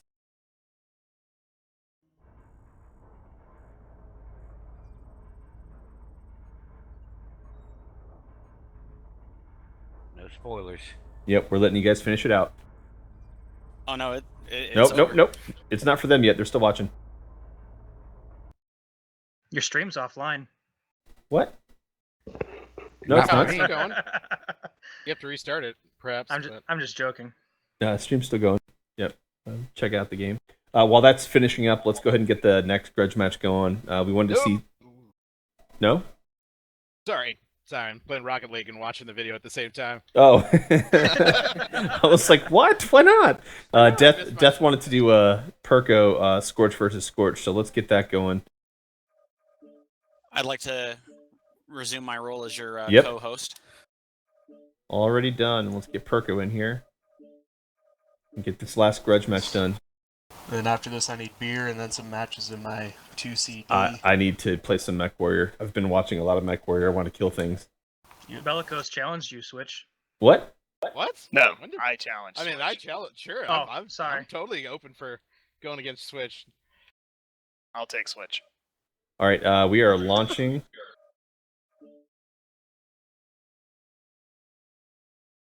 All right, let me pull In us down. fact, 2-on-1 handicap match.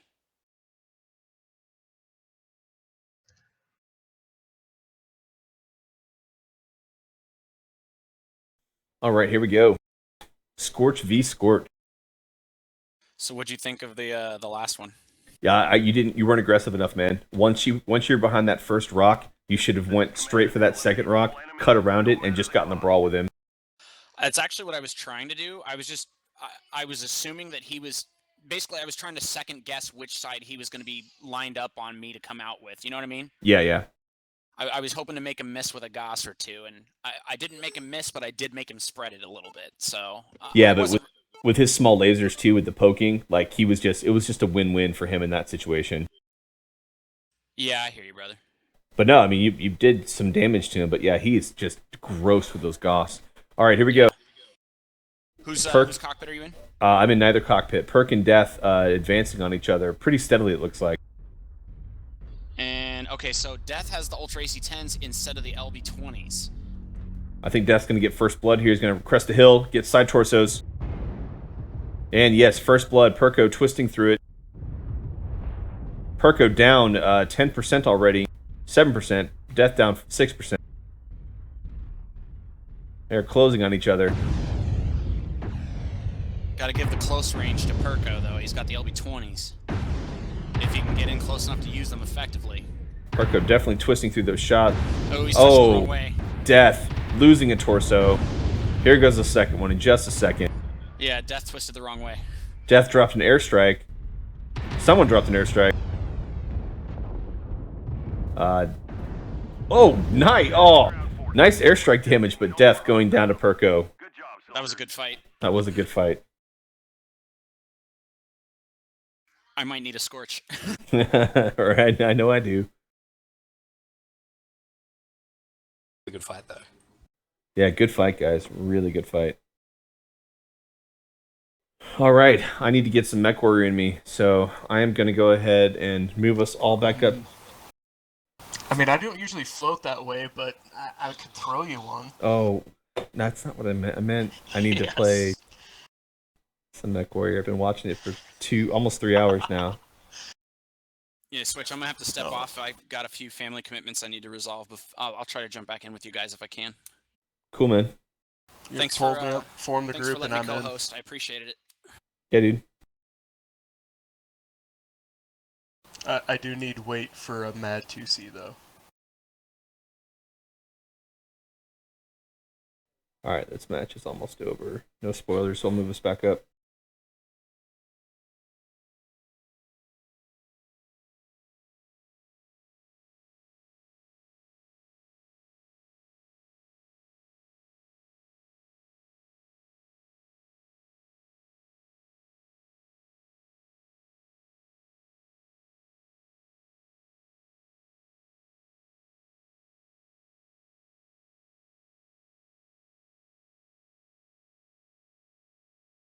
Elwood, you there? Mr. Elwood? Yes, sir. All right, here comes your code. I'm sending it from the other Switchblade TeamSpeak, so. I'm gonna go grab a beer. You'll get it in just a second.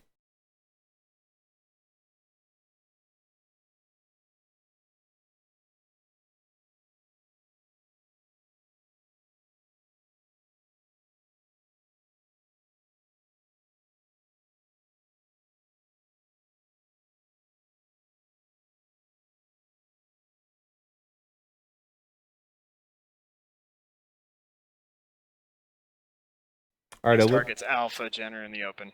you should have your code. I got it. Thank you. All right, and then the only thing left to hand out is the Oxide and the Pirate's Bane. Is that right? As far as I can tell, yeah. All right. I believe so. Who get the Pirate's Bane goes to who? Forgot. Whoa. Whoa. All right. And then the Oxide went to Shin Kicker, right? Yes. All right.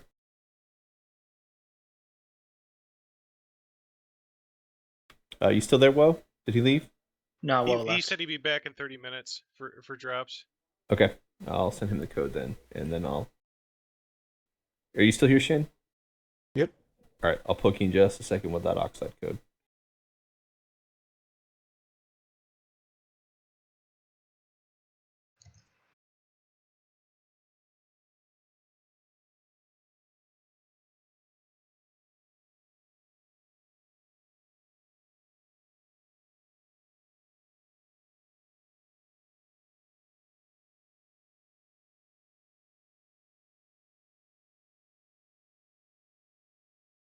All right, I'm going to stop the stream now. That was a lot of fun, guys.